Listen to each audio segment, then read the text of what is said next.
Can I welcome everyone to the Police and Crime Committee meeting? This morning we will be holding our monthly question and answer session with the Mayor's Office for Policing and Crime and the Metropolitan Police Service. Please make sure that your electronic devices are switched to silent mode to avoid any interruptions. Can I ask our clerk, Lauren Harvey, if any apologies have been received? Thank you, Chairman. Apologies have been received from the Deputy Chair, Assembly Member Roberts and Assembly Member Ahmad. Thank you, Lauren. Can I ask the committee to note the recommendations set out at item 2 and ask if members have any other interest to declare? No.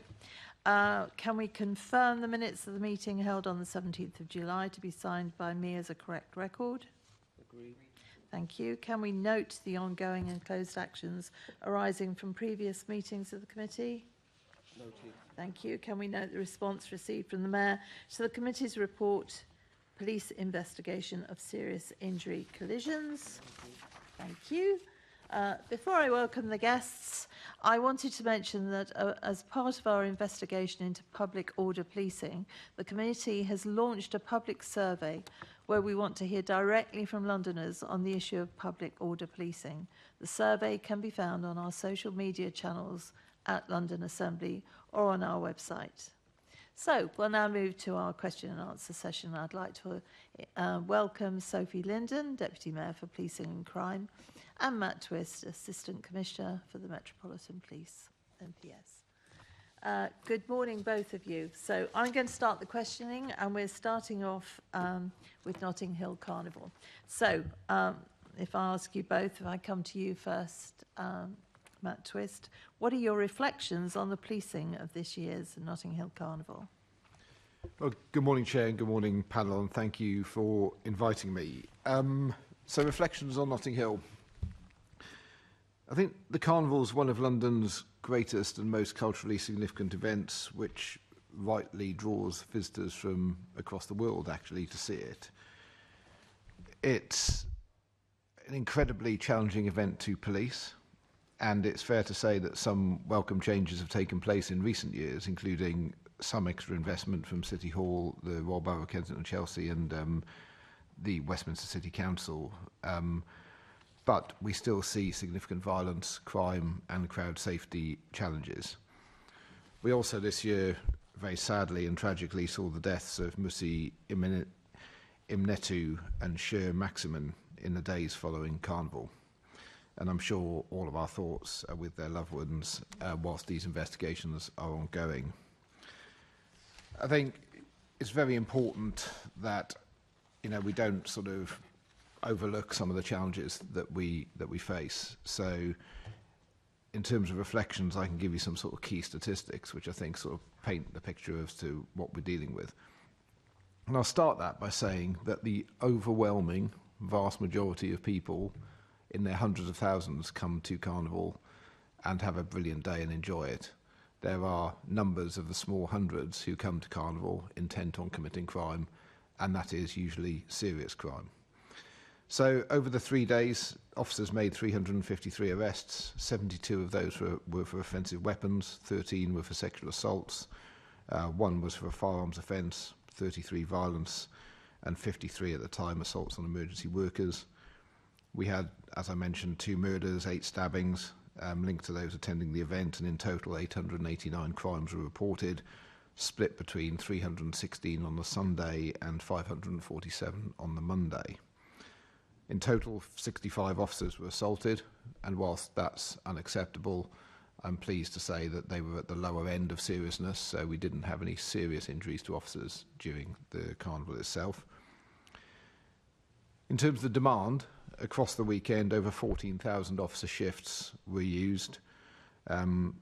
We changed our model this year, so 7,000 of those shifts were undertaken by officers that are not usually based on boroughs. So we managed to spread the demand across the whole Met rather than just using neighbourhood or response team officers. And we had officers from across the whole of the force working on the Carnival. Across the weekend, we also tracked 80 unlicensed music events, 79 of which we managed to prevent in advance, one of which we dealt with soon after it was set up. And then probably the most concerning element, the thing that I'm always most worried about with Carnival, is crowd density. So over the course of Notting Hill Carnival weekend, we had 100 spontaneous crowd incidents which were monitored through the joint cell. And in addition to the frequent monitoring of 9 key locations that we know are challenging, and reporting across all 5 of the Met sectors, we did have to step in a number of times in order to sort of reduce the crowd density in order to save life. So I think whilst we acknowledge the sort of the crime often gets the headlines, actually the thing that worries me most is the crowd density and the potential for a mass casualty event. And I'll pause there. Yeah, are you concerned? I mean, I've seen aerial pictures or pictures taken from windows where police, so I'm just talking about your officers now, no. Are you concerned? I've seen them absolutely rammed like sardines into the middle of a crowd. So even if they saw somebody doing something or with a knife, they can't move. If it was my staff, I would be worried sick about putting them into a situation like that. Are you? So I've policed Notting Hill Carnival on and off, not every year, but since 1997. And have done it in a number of roles, both as a sort of constable, sergeant, inspector, commander on the ground, and latterly overseeing it as a senior officer. And of course, I am worried about officer injuries. I'm worried about officer assaults. I think the biggest fear that officers have actually isn't in that crowd. It's not about them as much as being unable to get the 10 metres from me to you in the event that they saw something serious happening. You do have situations where at times crime is being committed, but you cannot get there. And certainly, later on the Monday this year, towards the top of Ladbroke Grove, we had instances where officers literally couldn't move due to the sort of level of crowding that we saw. I think it is really important, and I think the committee, I'm glad that the crowd issue is raised, because we definitely see this as the biggest risk. There is a partnership meeting that's going to take place in the next sort of short number of days to look at this and explore some of the ways that we might be able to make Notting Hill Carnival safer. But it's very important also to note that the police are not responsible for crowd safety or crowd management. No. That is the organiser. And one of the core things that we need to, working in partnership, one of the most important things we need to do is to have absolute clarity over who is responsible for different elements of it. Very clearly, the police are responsible for prevention and detection of crime, for keeping the King's peace, and if necessary, for saving life. But this year started, as previous years have started, with my Gold Commander writing in their log that we are having to deploy officers from the very start in order to backfill areas where the organiser has been unable to provide sufficient stewarding or crowd control. And so the core responsibility of policing that is engaged in those circumstances is that to save life. So we start the event from a premise of needing to step in to save life, to resource areas that the organiser has been unable to. I think there have been, and again, it's really important to note that there has been progress on this, and things we are moving, albeit I think the number of people coming to Carnival is moving faster than the progress that we are making. And this year, the crowd monitoring cell, which is a joint thing that started last year, which was really effective, we did that again, and utilises shared images from CCTV, police helicopters, police liaison teams and partners to try and help manage this. But again, it's really important. Policing doesn't own the risk here, but we do what we can to try and mitigate it as best we can when we need to. Okay. A colleague of yours said, and I'm quoting, "We are tired of saying the same words every year. We are tired of telling families that their loved ones are seriously injured or worse. We are tired of seeing crime scenes at Carnival." Do you agree with him? So that was Adi Adelican, who's my Gold Commander, who said those words. Yeah. Yes, of course we are. I mean, it's absolutely tragic, isn't it, that so many people can go to such a brilliant event, and I thoroughly enjoy so many parts of it, going around and seeing the amazing floats and the dancing and other things during the day. It is very clear that as you get later into the day, particularly on Monday, the situation becomes much more challenging from a policing perspective. There is higher crime, and that very small minority of people who attend intent on committing crime, intent on using Notting Hill as a vehicle to deal with gang disputes or other things, it's very clear that that happens on Monday night. And I think DAC Adelakhan is absolutely right to draw attention to those things and the crime statistics that we've seen bear that out. Yes, absolutely. And I couldn't agree with him more either. Sophie, do you want to comment on Notting Hill? Thanks a lot. I think Matt has quite clearly set out some of the challenges of Notting Hill, but also actually why Notting Hill is such a fantastic event. I think it's, the largest carnival in Europe and probably the second largest in the world, I understand, and the numbers have really been rising. Your first question was about the policing of carnival, and it's, as Matt has already set out, it is a significant policing operation over the course of the weekend. When you've got 1 million people attending on both days, that's a huge policing operation. I think the Metropolitan Police do a very, very good job in that policing operation, not just in terms of preventing crime, and there has been, we've already set out the terrible murders that took place, but also the assaults and the stabbings that took place. But I think the Met do a very good job at preventing and then detecting those crimes, but in particular does an extremely good job in making sure that where as far as possible the crowd management is as safe as it can be. Carnival has changed over the few years. There has been, as Matt has said, there have been some changes put in place following on from some of the reports and the analysis from the Crowd Dynamics Survey that MOPAC and the Partnership commissioned in 2017. But it's, as Matt said, as usual, there will be a partnership meeting looking at what happened during Carnival, lessons learned and a debrief, and then what needs to happen in the future to continue to try to make Carnival as safe as possible. But come back to the fact that I've spoken to people that attend Carnival year after year. It's a fantastic event. The Sunday and the Monday are both fantastic events. What we've got to make sure as a partnership, and it is a partnership event, is that it is as safe as possible. Okay, so we've got people coming in from all over the world, and lots of them will see the crime that is there. I agree. I think the police do the very best job that they could in those circumstances. But Assistant Commissioner, given that so many people go, given that it's getting more and more every year, and given that you can see you're putting your officers into a situation where there are always some that are injured, and worse can happen, do you feel that it could be something that the organisers should look at to move the carnival? And I know I have been really harangued for saying this, because it doesn't go down well. But equally, we've had people murdered this year. We have police that cannot go to crime when they see it because they cannot move. They're in like sardines.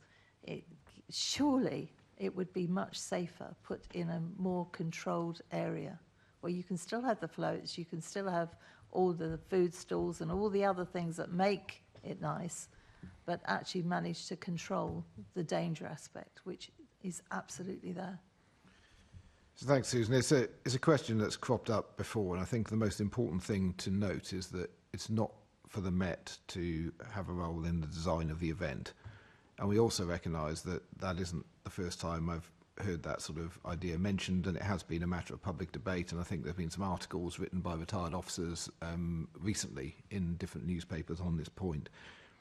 There are also many Londoners who feel passionately that the carnival needs to remain in the sort of community from which it sprung all those years ago, and the sort of connection with that location is very, very important. I mean, our priority is to ensure that the carnival is safe, that the roles and responsibilities are clear, and that we're talking with all partners to highlight the challenges we see every year, and working as a partnership to play our role in line with our statutory responsibilities.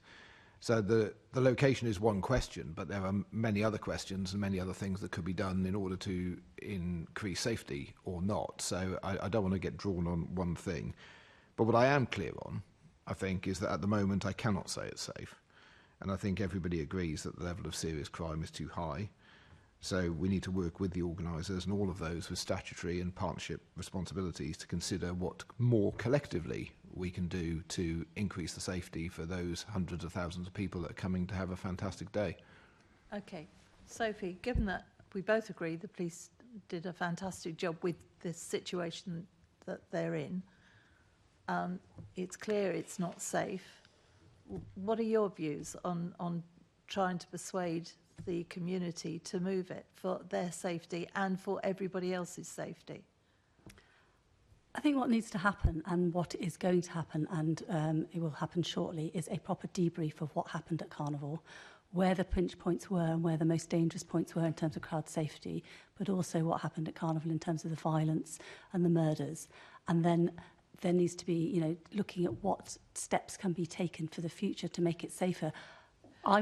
We are not operationally in control of Carnival.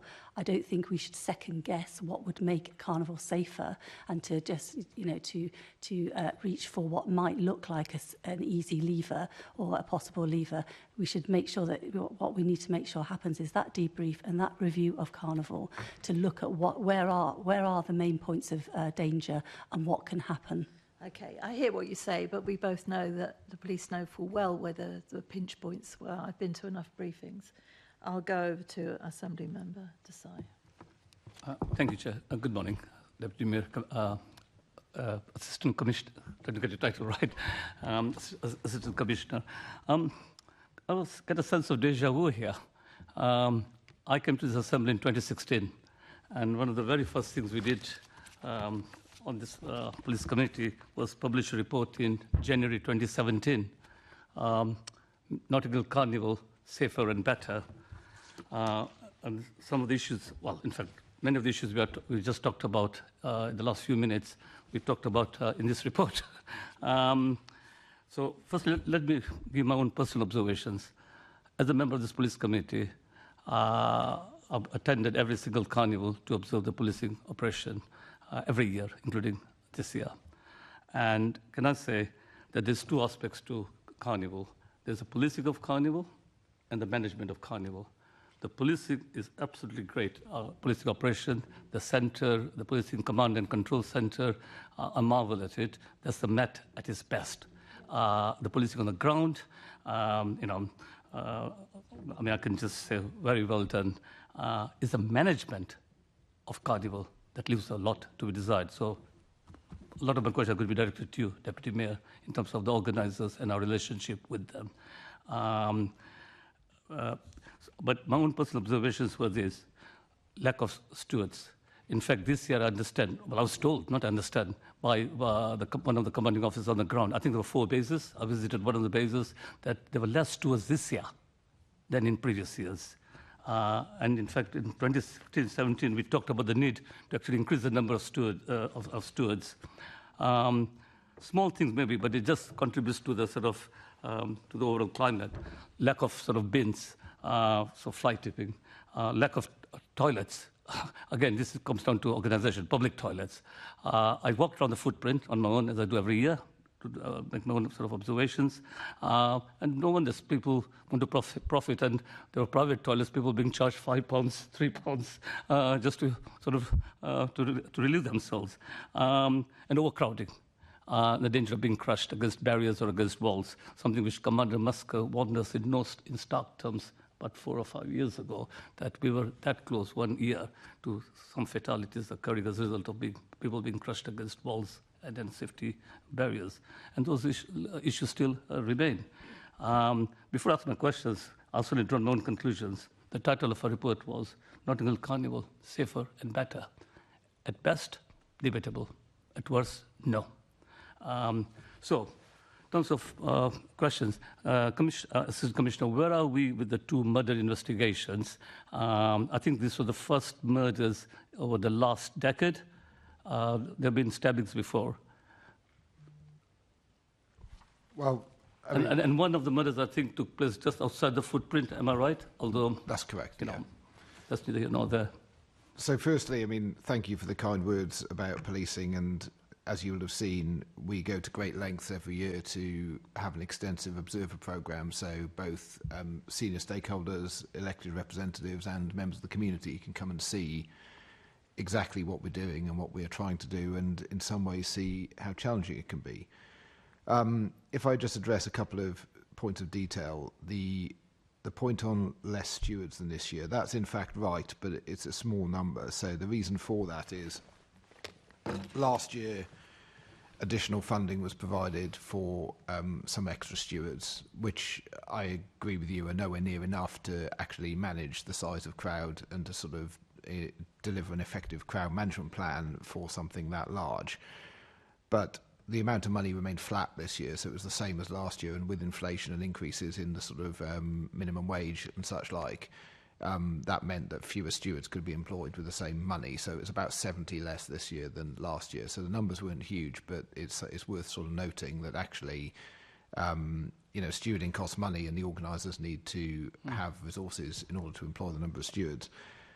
Earlier on this year, sort of in the, probably February sort of time, I wrote to the organiser asking them to ensure that there are a number of areas where police officers are posted into what I would describe as entirely stewarding roles, and that's an inappropriate use of police resources. So, and so that number totalled about 1,200, and I identified those locations and asked if those officers that are currently in the plan could be replaced by stewards who would be better able to perform the role of managing crowd safety as part of the event organisers' plan. But that wasn't possible. So as we got closer to the event, again, we needed to use those officers in that way to perform that sort of what is essentially a stewarding role.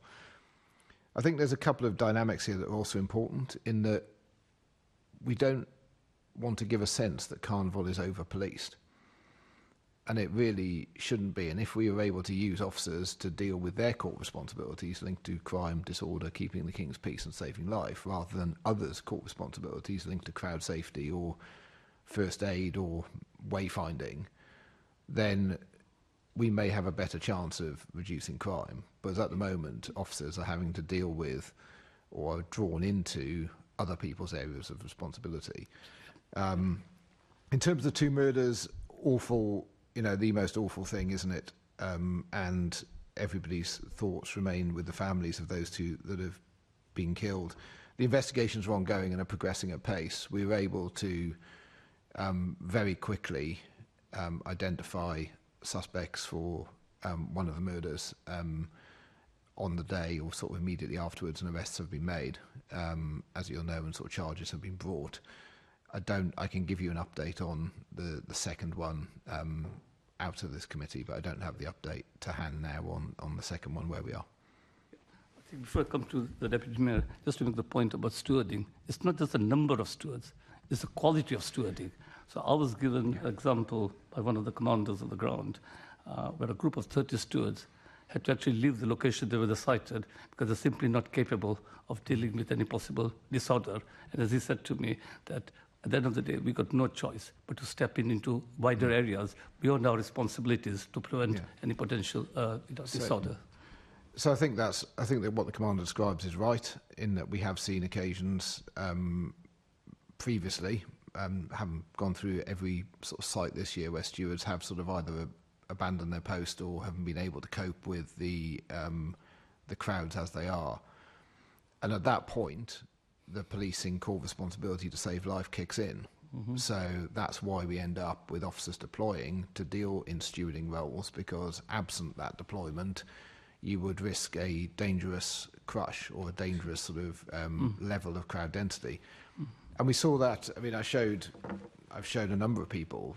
You mentioned sort of from 2016-17, but even last year we had an incident where members of the public were being hoisted up onto scaffolding at the side of the road to get out of the sort of what was a really dangerous level of crowd density. And we were very lucky that people weren't seriously injured last year. This year, again, at the top of Ladbroke Grove, at times I was deeply worried about the level of crowd density and the fact that people couldn't move and officers couldn't move. And these things happen at moments in time during Carnival, and it's very hard when you're dealing with sort of floats, when you're moving the floats around, that footprint. It's whilst we can predict in the main where the challenges will come, and we know there'll be challenges at the top of Ladbroke Grove, around where the Iron Bridge, around under the Westway, because these are sort of pinch points where floats often end up moving more slowly.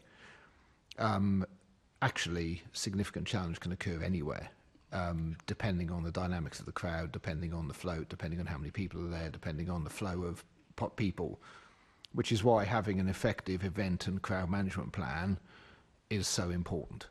And I think we all agree, I think, that we want to help the organiser get to a place where they have a more effective event and crowd management plan. Thank you. Turning to your Deputy Mayor, so what has MOPAC done since 2017 in terms of implementing our recommendations? I have to say that we made 2 recommendations, and there was a holding response, as I understand it, from the then Chief Executive. But since then, and I may be wrong, if I'm wrong, I do apologize, we've not heard anything. And as we said in our report, keeping the state, let me just say, the status quo is not an option. These issues still remain. So what has MOPAC done since our report came out in terms of addressing our findings and very specifically our 2 recommendations? So there's been a lot of work since 2016, and I remember very well alongside you in the discussions that were had after the Carnival in 2016 because of the crowd safety issues that the then Commissioner flagged, and very rightly flagged and raised as serious concerns. There was your report, but also we had commissioned, MOPAC had worked, well actually we weren't the commissioners, MOPAC had worked with a strategic partnership group to commission the crowd dynamics report, which came out 2016-2017. Most of those recommendations were actually implemented around moving some of the what are they called? Music, the venue, you know, the licensed venues, and moving some of those to different areas to try to deal with the crowd. Since 2016, every year, and this is what has happened, every year the Strategic Partnership Group meets regularly, you know, immediately after Notting Hill Carnival to debrief, but then regularly in terms of looking at how is Carnival going to operate in for the following year. To be really clear, Notting Hill Carnival Limited is responsible for the official. They're the official event organisers. They're responsible for the event itself. They are supported and we work with them through the GLA events team, and also with Westminster Council and, as we know, Kensington and Chelsea Council as well. That strategic partnership group has met regularly. It's chaired by the Royal Borough of Kensington and Chelsea. I've already given you the membership of it. And then there is the GLA funders group chaired by the Mayor's Chief of Staff, David Bellamy, that looks at the funding of the event. The Mayor has increased the funding to Notting Hill Carnival Limited and maintained it for last year as well at £946,000 for stewarding an event. How much? £946,000 for event and stewarding. But the Assistant Commissioner is right. This isn't just about stewarding. It is about event management, and there to be a very good professional event management team. And the support and the work that we've got to do this year is to ensure that the important steps that have been taken, because I don't think this is completely deja vu or everything's just the status quo. It's all been the same since 2016. There have been changes made, but there still need to be changes made to make sure that Carnival is safer, especially given the fact that the crowds have increased every year. We've seen that, you know, a significant increase in the numbers attending Carnival. So we need to make sure that the event management is able to reflect that and to be able to understand what that means to safety. Okay, so you answered my other 2 questions. One is of partnership working, and also about how to improve what monies you give in terms of improving stewarding. Because, yeah, I mean, I think one of the things that we found in 2016-17, and the organisers are not here to defend themselves, but from memory, we actually they were good people, but we commented on what we felt was the lack of professionalism and the need to commercialize and exploit the full potential of Carnival, which in turn generates more money to pay for more and better stewarding. That is simply not happening. It's not the sole responsibility of MOPAC, except that issues of toilets and bins, I would have thought is the organizing committee with the local councils. So everyone has got a role to play. But there are clearly many issues. Chair, I'm not going to take up too much more time because we've got many other issues to explore. But I will just say, can we please revisit our recommendations? There's only 2, but they still remain very valid today in 2024. Thank you. Thank you. Assembly Member Garbutt. Thank you for your responses so far. It was really good to hear that more can be done to improve the safety in the current kind of historic location of Notting Hill Carnival. I also joined the police on the Monday of Carnival with my colleague Caroline Russell. And to follow on the theme that we've just been discussing, Assistant Commissioner, you mentioned that 1,200 roles were identified as could not be, police doing roles that maybe police shouldn't be doing and could focus on other things. Were any of those to do with the entry into the site? Thanks. So, I think there are a number of roles ranging from sort of providing security at St John's ambulance tents to being able to implement cordons and filter cordons to slow the management of crowd, which would be very clearly within the sort of responsibilities of the crowd management plan and the event organiser. The 1,200 sort of roles, they were the ones that I would put, and sort of working with DAC Adelican, who's was the gold commander this year, has done it a number of years. Prior to that was the silver commander, and in fact has worked every Notting Hill Carnival, I think, for the last 29 years. His assessment that these were just by far the easiest roles. They weren't the total. If we were being purist about our core responsibilities, there were many more roles we wouldn't be doing.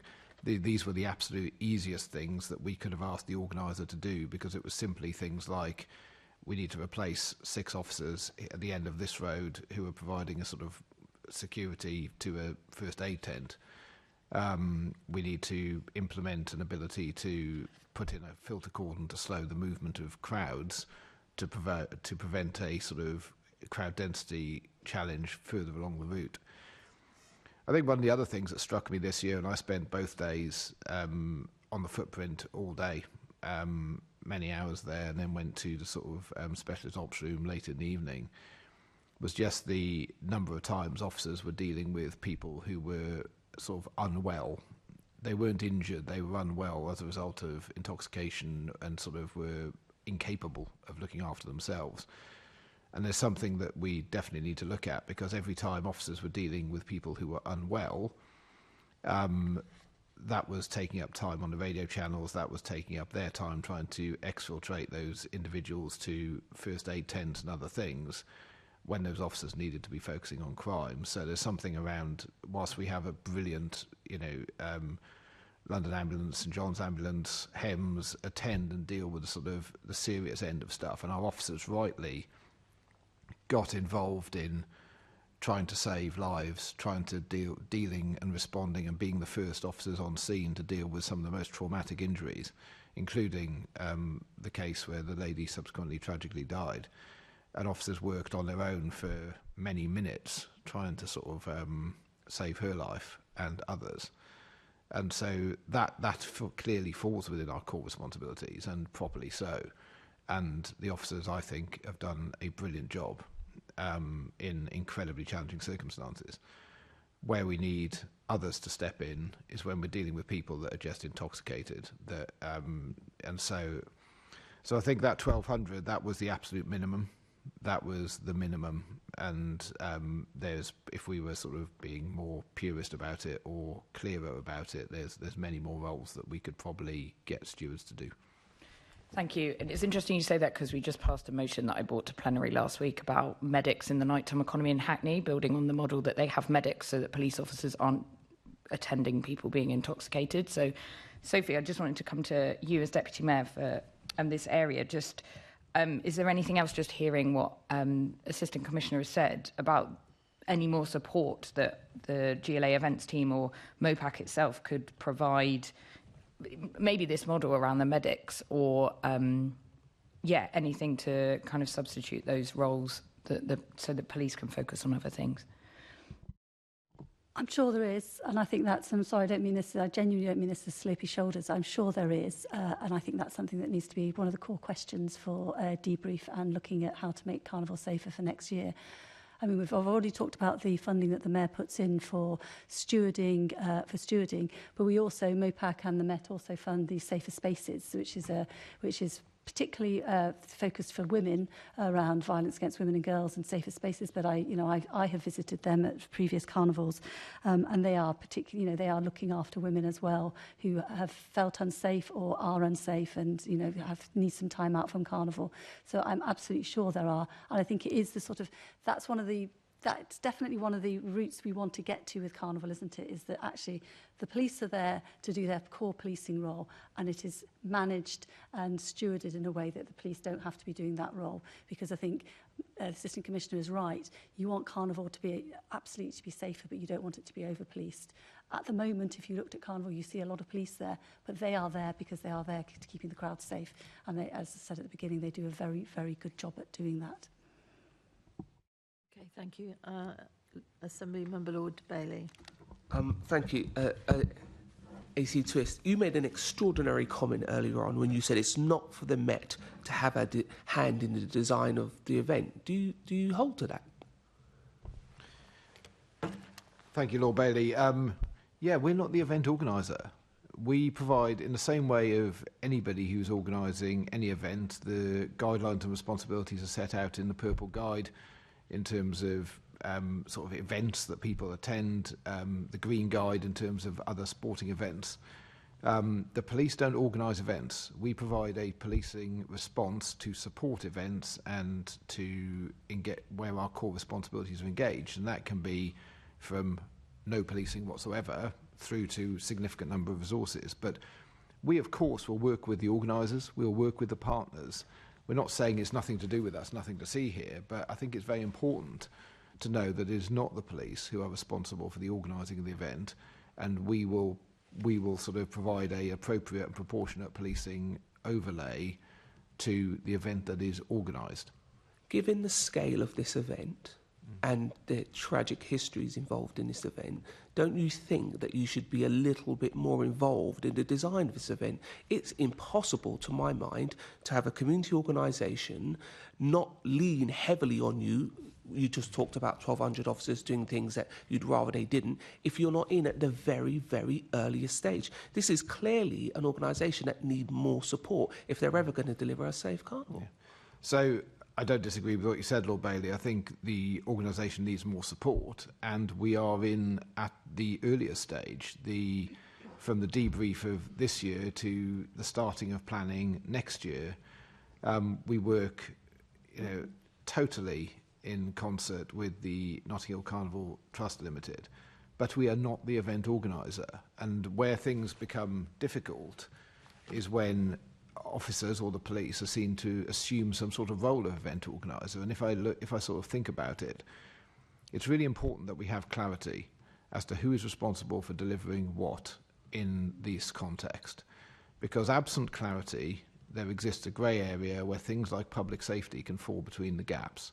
And we will help, we will advise, we will guide, we will suggest recommendations, and the letters that I've written backwards and forwards to the chair of the Carnival Trust outline some of the support that we're trying to provide and guide them, but we must not and we cannot assume the role of the event organiser. I accept it's not your event to organise, but you must accept this can be over 1 million people on the streets of London. If you haven't had a hand in saying exactly how that should look, it will fall on you and Londoners.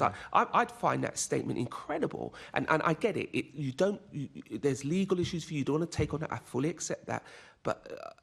I was born in that era. I come from the community that started the carnival. I understand how precious it is. There's a growing number of us who believe it will be lost through some horrific event, and the only way to prevent that is for the likes of you to step slightly more into the breach. And to say you won't be involved in the design of the event is almost scary. So I don't want to my comments to be misinterpreted. It is not for the police to determine how the event is constructed. We will advise, and we will do our very best to work with the organiser to provide a policing overlay for what they are planning. But it is their event, and they are, in terms of how many floats, in terms of how many sound systems, in terms of how many stalls, in terms of all of those things, and there's a split responsibility actually. The event organiser organises some of it, the local authorities license some of it, the police provide a policing overlay, and in the same way we don't organise any other event, we provide a policing response and work closely with the organisers. We're not in no way do I want this to be sort of felt or seen that in any way we're stepping back, because we are a key partner to the organisers in this, because there will need to be a policing response.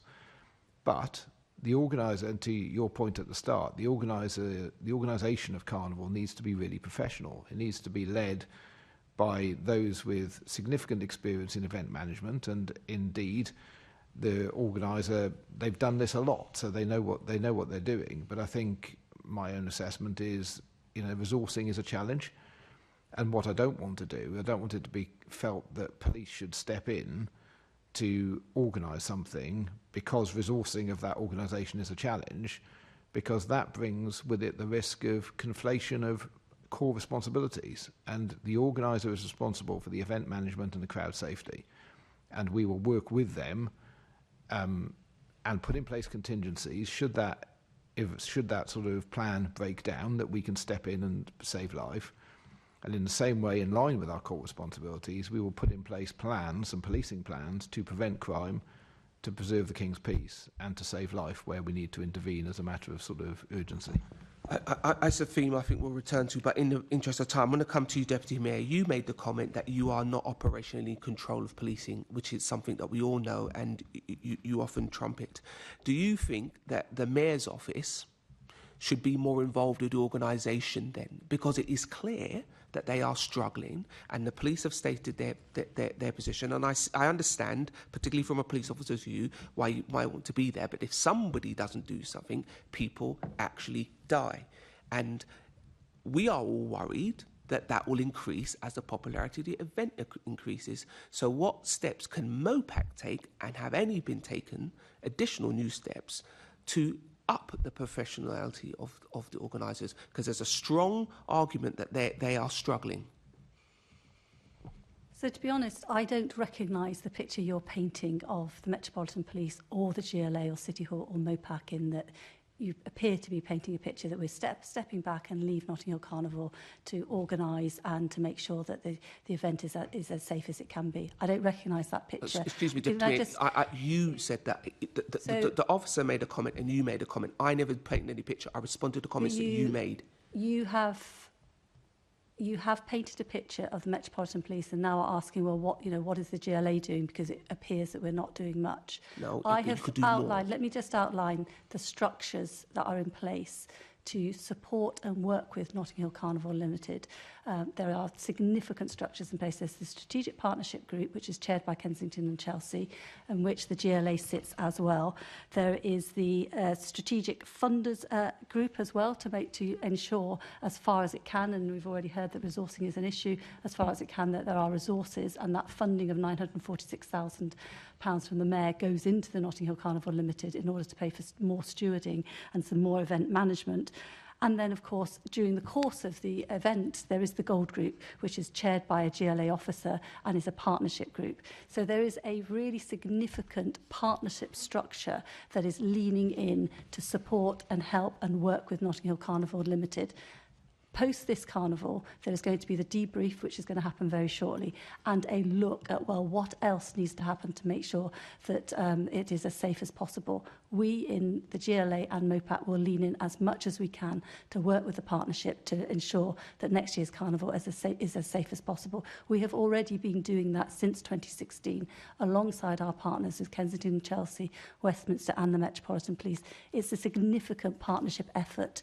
And I don't totally recognise the picture you're painting. Well, the picture I'm painting is based on the fact that we've had murders and high level of crime. The LC went through the things that happened at this current year's carnival. So it's not a picture I'm painting, it's a response to the facts. And the only point I'm making is, right, I would like to see, as a member of that community, a little bit more help for Notting Hill Carnival Limited. AC, sorry to speak if you're not here, AC Twist made a comment about professionals. They are They could do with some more professional support, I suppose, according to AC. What is the GLA doing about that? And you can talk about all the pictures I'm painting, but you cannot get away from the fact, as displayed by my colleague A.M.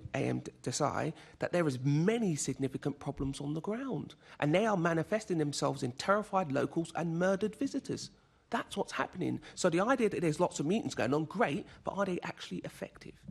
Chair, back to you. So the Strategic Partnership Group has been meeting throughout the course of last year and through every year it meets. Last year there was a crowd safety study that was commissioned, and its recommendations were looked at to be implemented, and that's part of the Strategic Partnership Group's work, has been to work with Notting Hill Carnival Limited to implement those recommendations. And again, that debrief and the look at what can be done to make Carnival safe is going to be incredibly important this year. It is a partnership, you know, the partnership is leaning in to support the Notting Hill Carnival Limited. They do a good job. It is a difficult, you know, it's a challenging, the numbers are incredibly challenging. What the partnership needs to do is work with them and support them in ensuring that there is professional event management, a professional event management team, and the proper, you know, the proper plan to ensure that the carnival is safe as possible. I don't disagree with you, and nor does I know Assistant Commissioner Matt Twist doesn't disagree with you about the need for change, the need to make sure that carnival is safer, not just because of crime, but actually really considerably because of the numbers and the crowds that attend Notting Hill Carnival, so that we can ensure that it is as safe as possible. Of course, the debrief, I expect to come up with recommendations, and we've got to make sure as a partnership we all lean in to support Notting Hill Carnival Limited to ensure that those recommendations are implemented. Chair, just to be, I'll be very quickly. Very quick. The recommendations are one thing, it's the ability to implement those recommendations. You talk about a crowd management plan. Has anybody tested the ability for that to be delivered? That's the kind of thing I think that they could really get some support with. Thank you, Chair. Okay, thank you. We're going to move on in a minute, but one very quick question. How much did it cost the Metropolitan Police this year? So it's in the millions. I haven't got an exact figure. It's in the millions. We've got 7,500 officers working on the bank holiday Monday doing extended shifts. I'm more than aware. I've looked it all out. I just wondered. I've many, been told around 11 million. It's Does many, that 11.8 million? Yeah, so it's cost the Metropolitan Police, which is pushed to the extreme at the moment, 11.8 million, and it's cost City Hall $1 million. Just under $1 million. Yeah. Okay. Yeah. Well, we'll leave that. The one quick point, though. Since 2016, since you brought that date up, 2,024 people have been arrested. 273 officers have been injured. 78 people have been stabbed, and 3 people, very, very sadly, have lost their lives. I think you'll get the impression that something has to be done about this. Right, for time reasons, we've got to move on. Assembly Member Desai. Again to you, AC Twist. So what main challenges did the Met face in policing the recent disorder or disorders seen in London following the Southport attack? Thank you. So we saw significant challenges, but I think at a top level, the disorder that we saw in the north of England and parts of the Midlands didn't spread in the same way to London. Indeed, we supported other forces sending mutual aid up to the north of England to provide additional support to northern forces in dealing with that. It didn't completely pass us by, though, and linked to the disorder, we made 162 arrests, most of those related to events in Whitehall on the 31st of July. Of that, 60 people have been charged with offences committed linked to that. 44 were charged and put in custody, 14 were sent as a result of summons. And of the 44 that were charged in custody, 16 have subsequently been convicted, the longest sentence for which was 46 weeks. I think the Met's response to disorder, we broadly fell into 3 areas. So I think it was the mass public order operation to keep the public safe. So we rapidly, when we knew of the protest on the 31st of July, we rapidly mobilised a lot of resources and were able to deal with the level of protest that we were faced with. It's fair to say that officers in London and across the country indeed turned up to work knowing that they may have to, during that shift, face extreme violence, hate, in order to protect communities. We had to pull some significant resourcing levers within the Met, so we moved our response teams and others to 12-hour shifts so we could generate additional resource to deal with the potential for disorder. And as I mentioned, we supported the national policing effort by deploying 200 officers to support other forces. I think the second limb was around the extra protection and reassurance effort within communities. We were very keen not to abstract neighbourhood officers to support the public order response in this case, because they are the very officers that are there providing reassurance and protection operations to communities, vulnerable premises.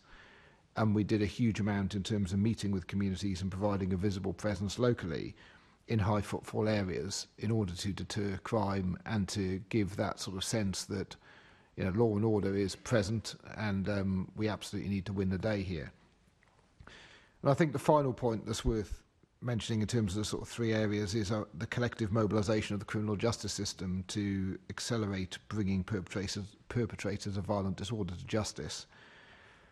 As was the case in 2011, and I was sort of working in 2011 when we saw the last sort of disorder in London at that scale, whilst the policing played a part, actually the rapid mobilisation of the criminal justice system, the ability to gather evidence quickly, to charge offenders quickly, to put them before the court and to get to sentencing quickly had the greatest deterrent effect and had the biggest effect, in my view, on sort of preventing the continuation of the violence.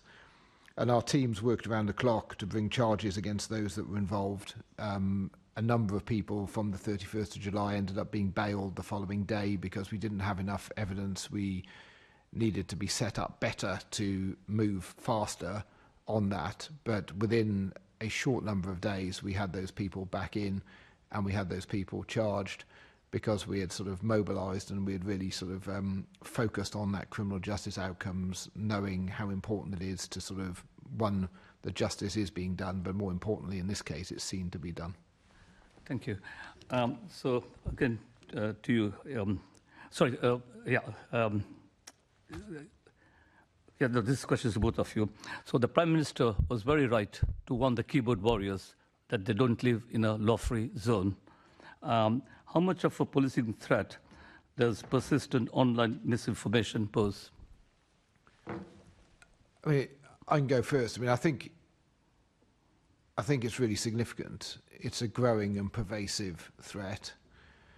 The concept of fake news, misinformation, driven by a variety of things, whether that's online bots, sort of just amplifying to a huge extent, news that is highly partial, biased, or at worst, just completely fake.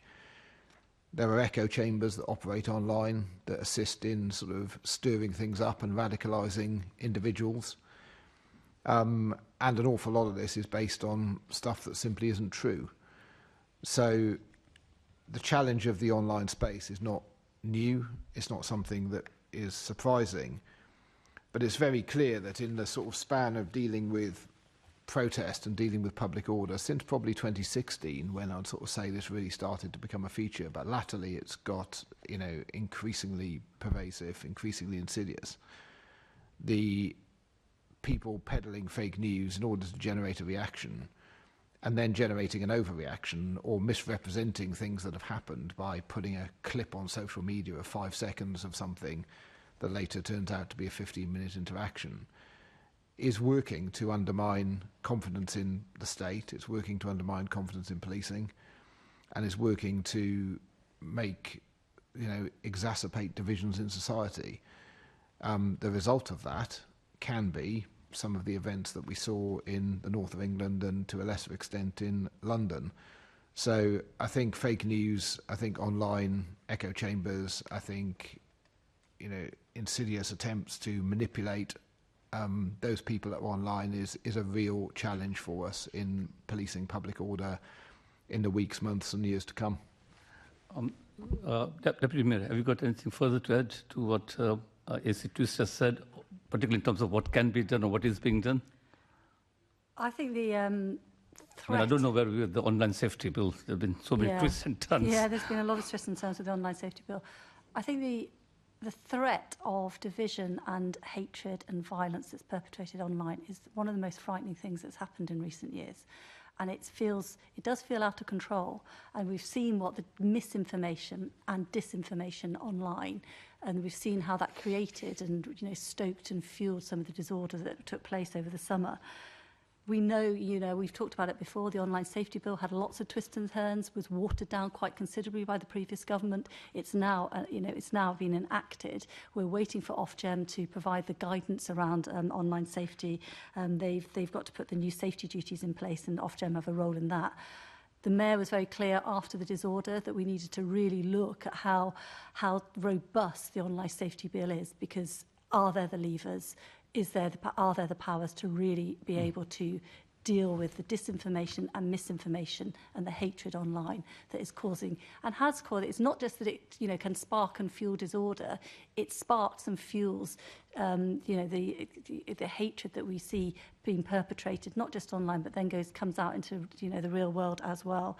I think we've got to, you know, we've been urging ministers and the Prime Minister to look at the online safety bill and to really think about, you know, are the levers strong enough, and to really ensure that Ofgem provide the guidance as soon as possible, because it's a growing problem and a growing threat. Okay. One final question before I ask you two questions about the Gaza marches. So I attended the event earlier this week where the Deputy Mayor was also present, where the Director General of MI5 warned about the growing threat of far-right-wing extremism. And to be fair, he also talked about the activities of Islamist groups, but he was concerned about the growing far-right threat.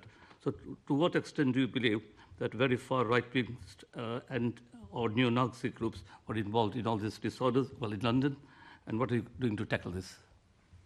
So thank you. So, I mean, I'm not going to comment on anything the Director General of MI5 has said. That will be, you know, his comments will stand as they are. I think for us, it's very clear that we are seeing an increased polarisation within society, and that is to the left and the right, actually. And we are seeing larger numbers turn out for right-wing demonstrations than we have seen previously. And that in part is fueled by politics. It's in part fueled by sort of information, misinformation, and people following different things. We've seen it across Europe. We've seen the rise in sort of cultural nationalist parties across Europe and a rise in nationalism in different sort of countries. And to an extent, that is also happening here. So this presents a policing challenge, and I think some of those involved are working quite hard to undermine confidence in policing on these points. I think we've heard the sort of two-tier policing narrative, which is I don't know, a bit of a catchy catchphrase, for want of a better word, a useful soundbite for those seeking to criticise or undermine without actually constructively adding to the debate, the setting out a sort of sense of grievance that we're doing stuff for one group and not another, which of course is not true. We police without fear or favour, and according to the law as it is, not as others might wish it to be. And so the core role for policing in this is to be independent of the politics, to be independent of the cause, to be independent of whatever the protest is, and to uphold the law. And in so doing, it's fair to say we're not going to make everybody happy. But I think, to answer your question, am I concerned about the right? Well, what I'm concerned about is the polarisation and division in society the Deputy Mayor has mentioned, because I think it's societal cohesion and or lack of it, and increased division fueled by fake news sometimes. That is going to be one of the great challenges we face. To be fair, there was also a high-profile arrest at an anti-racist protest in Walthamstow. But just two more questions about Gaza, Chair, and I'm conscious of the time. So AC Twist, I've been, well, not just I, but a lot of us, most Londoners, I think, have been concerned, or many Londoners, at some of the open displays of anti-Semitism that we've seen in some of the Gaza marches over the last year. This week, the Policy Exchange released a report in which you say that the Met did not get everything right in policing the Gaza protests, Where did you see the shortcomings in the Met's response, and how has it impacted the Met's response to future public order incidents? Thank you. So it's interesting, isn't it? I mean, this week we've had 2 reports published on protest, one from the Policy Exchange and one from His Majesty's Inspector of Constabulary, looking at impartiality within policing. I mean, I think my comments to the Policy Exchange stand as they were said at the time. And what I said to the interviewer was, when I look back at the policing of protests over the last 8 months, we know that we didn't get everything right, particularly in the early stages in October. We've developed tactics since then, becoming faster and more decisive. On occasion, we did not move quickly enough to make arrests. For example, somebody who was chanting for jihad, which was a decision made in the fast time, following advice from lawyers and CPS. But we're now much more focused on identifying reasonable grounds for arrest, acting when needed, and then investigating. So in circumstances such as those, it is much more likely we would make arrests now. I think there's some context that's important as well to know, to sort of within this, in that at the start of this in October, our frame of reference for dealing with this type of protest was the 2 previous sets of protest activity linked to Israel and Gaza, which had happened in the sort of late 2000s and the early 2000s, where we were faced with serious disorder. That hasn't happened on this, and I accept and I agree with the point that we have seen, and I've been clear throughout, that in the marches, which have been, we've now had 18 national marches, and we've had a number of midweek events and assemblies, the latest of which is going to be tonight, where we've got another assembly organised by the Palestinian Solidarity Campaign outside Downing Street. We have seen individuals who are committing offences linked to anti-Semitism, linked to religious hate crime, linked to prescription offences and supporting of Hamas. And as the time has moved on, and actually very quickly post-October, so by early November, we had adopted new tactics. We were much more able, prepared to spot and intervene to deal with those people who were committing offences at that moment in time. And I think that is the position that must continue. It's very clear, speaking to the Jewish community and leaders within the Jewish community, and I've been to a number of events and spoken at a number of forums, and both with community leaders and with rabbis and others, the fear that is alive within their community, based on the number of sort of protest events that have happened, based on their sort of their worry about that and how it impacts on their lives. And the police have the very difficult job of balancing everybody's rights here, and we're balancing the rights of those to go about their lawful business with the rights of those to protest. And as I said in answer to my previous question, our job is to uphold the law, and we'll do the very best we can so to do. Chair, you've answered my second question. Can I just wish you and your officers well in terms of policing very, very difficult situations. I should also make the observation that some £42 million have been spent policing the Gaza marches. Very important that we protect the right to defend the right to march, but this money should be coming from central government. In terms of NIC, National International Capacity Grant, we asked the previous government to reimburse that money, and we of course got to ask this government, my government, that the Met should get this help. I think we should put that on record. We've got to be consistent in approach. Yeah, we do. I'm going to come to Assembly Member Mohammed for a very quick one in a minute, but I'm just going to pick up on something. You've mentioned the two-tier policing. Do you actually understand why so many believe there's two-tier policing? And if I go back to, I mean, I've got those words. This is a very interesting Policy Exchange report that you've just read out your own words in it. You admit you got things wrong. Some of the communities will see that you were more lenient then, and I'm very happy that you're actually arresting more people now. But many of my Jewish friends don't want to come into London. They're frightened, they're scared, and they feel it.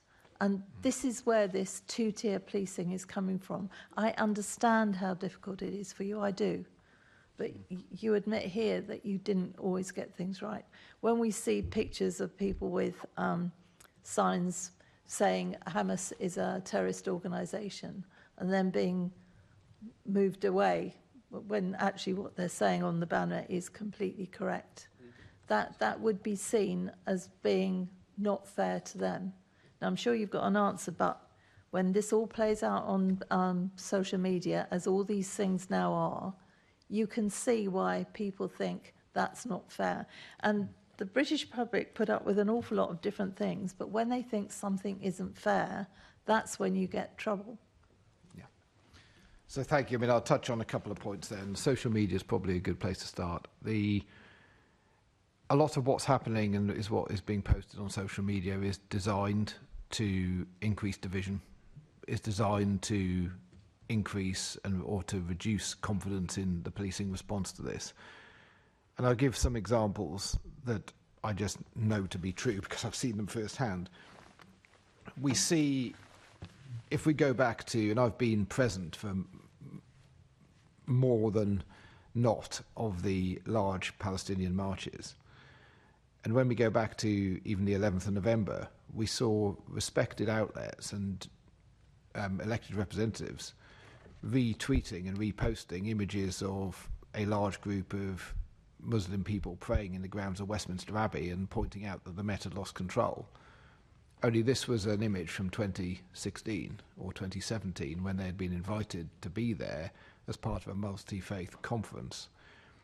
In terms of the specific offences, and I've discussed this a number of times, of course it's distressing and of course it is upsetting for members of the community to see people with placards that are either anti-Semitic or pro-Hamas committing attacked offences. One of the things that we've noticed is that, and I'll give an example of the two suspects that were wearing Hamas headbands that's sort of quite popular. And we managed to intervene and arrest those people on the day, not because we spotted them wearing Hamas headbands, but because we had seen them on social media wearing those headbands at the start of the march. They had worn them for a very short period of time. They'd taken them off and put them in their pockets and then gone along the march. And the work that we had done lifetime through what we call our Voyager teams, which is our team sort of interfacing with social media and our CCTV footage and officers on the ground, was enabled, even though the fact that they had taken that image, they had snapped it, they'd posted it on social media, then they'd taken the things off, we managed to catch them further down the route, and they were actually wearing the things up towards Park Lane. We actually caught them down in Trafalgar Square. But the point being is that the damage was done by that 10-second or 20-second moment where they were wearing that image and wearing that headband and they posted it. The impression was given that they were just blithely walking past officers and we were doing nothing, which is completely wrong.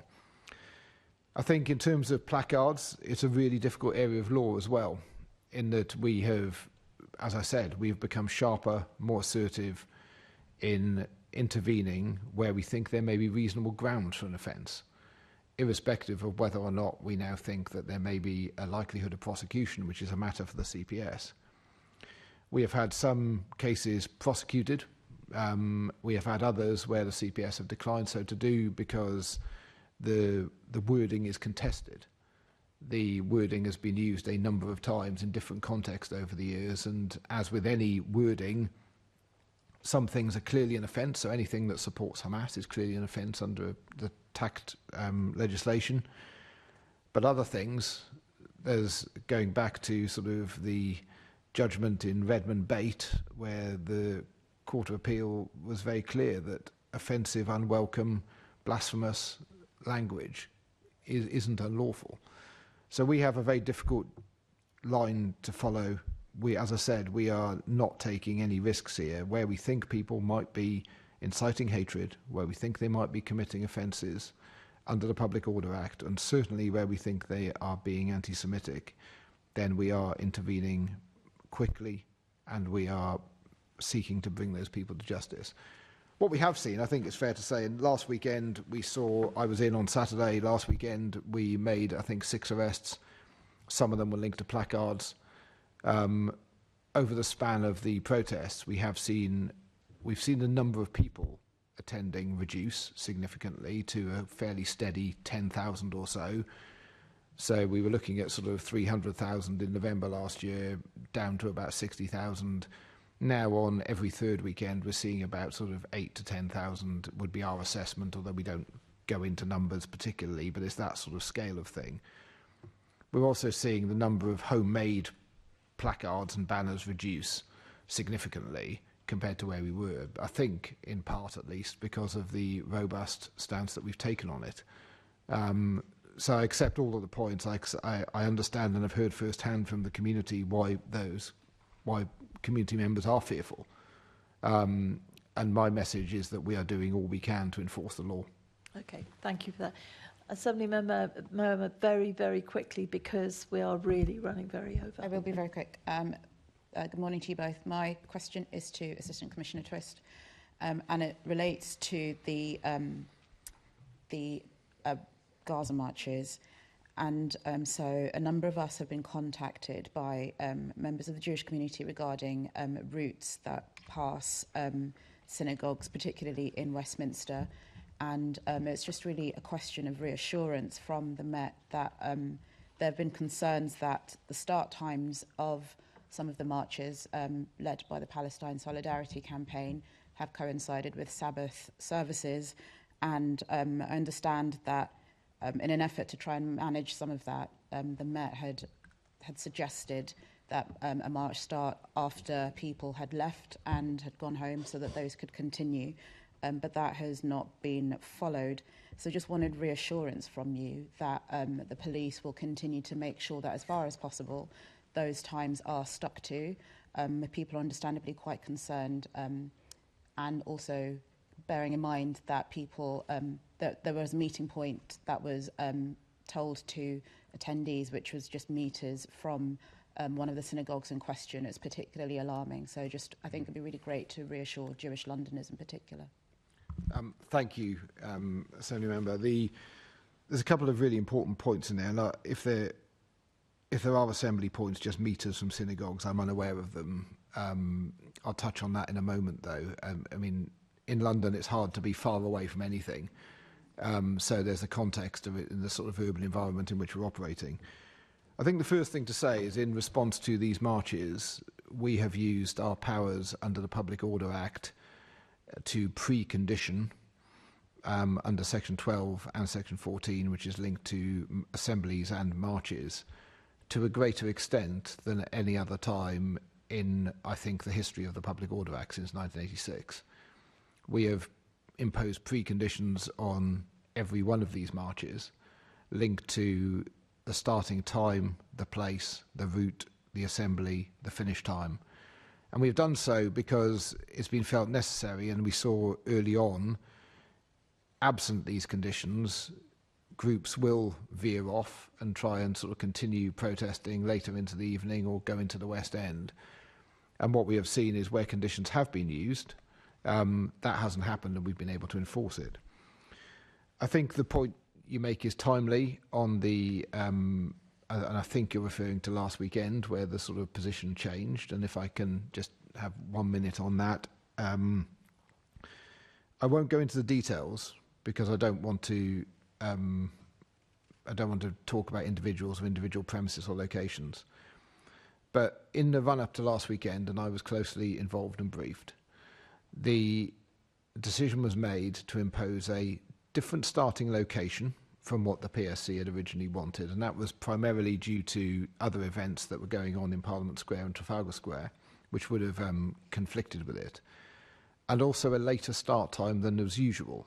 And the reason that that later start time, which would have been a 2:30 start time, was imposed was because on the route there was a venue that was holding an event that would have gone on later than normal. So the Shabbat services that take place in most synagogues, we know roughly what time they finish, but there was an event ongoing close to the route that was going on later. We imposed these conditions on the basis of representations made by lawyers and also representations made by the community, which were proportionate and necessary to mitigate the risk of serious disruption to that event. We were then, there was then questions asked, and this is a matter of public record, I think, publicised by the PSC, that they sought to challenge those conditions. And I was set to robustly defend the conditions that we had imposed.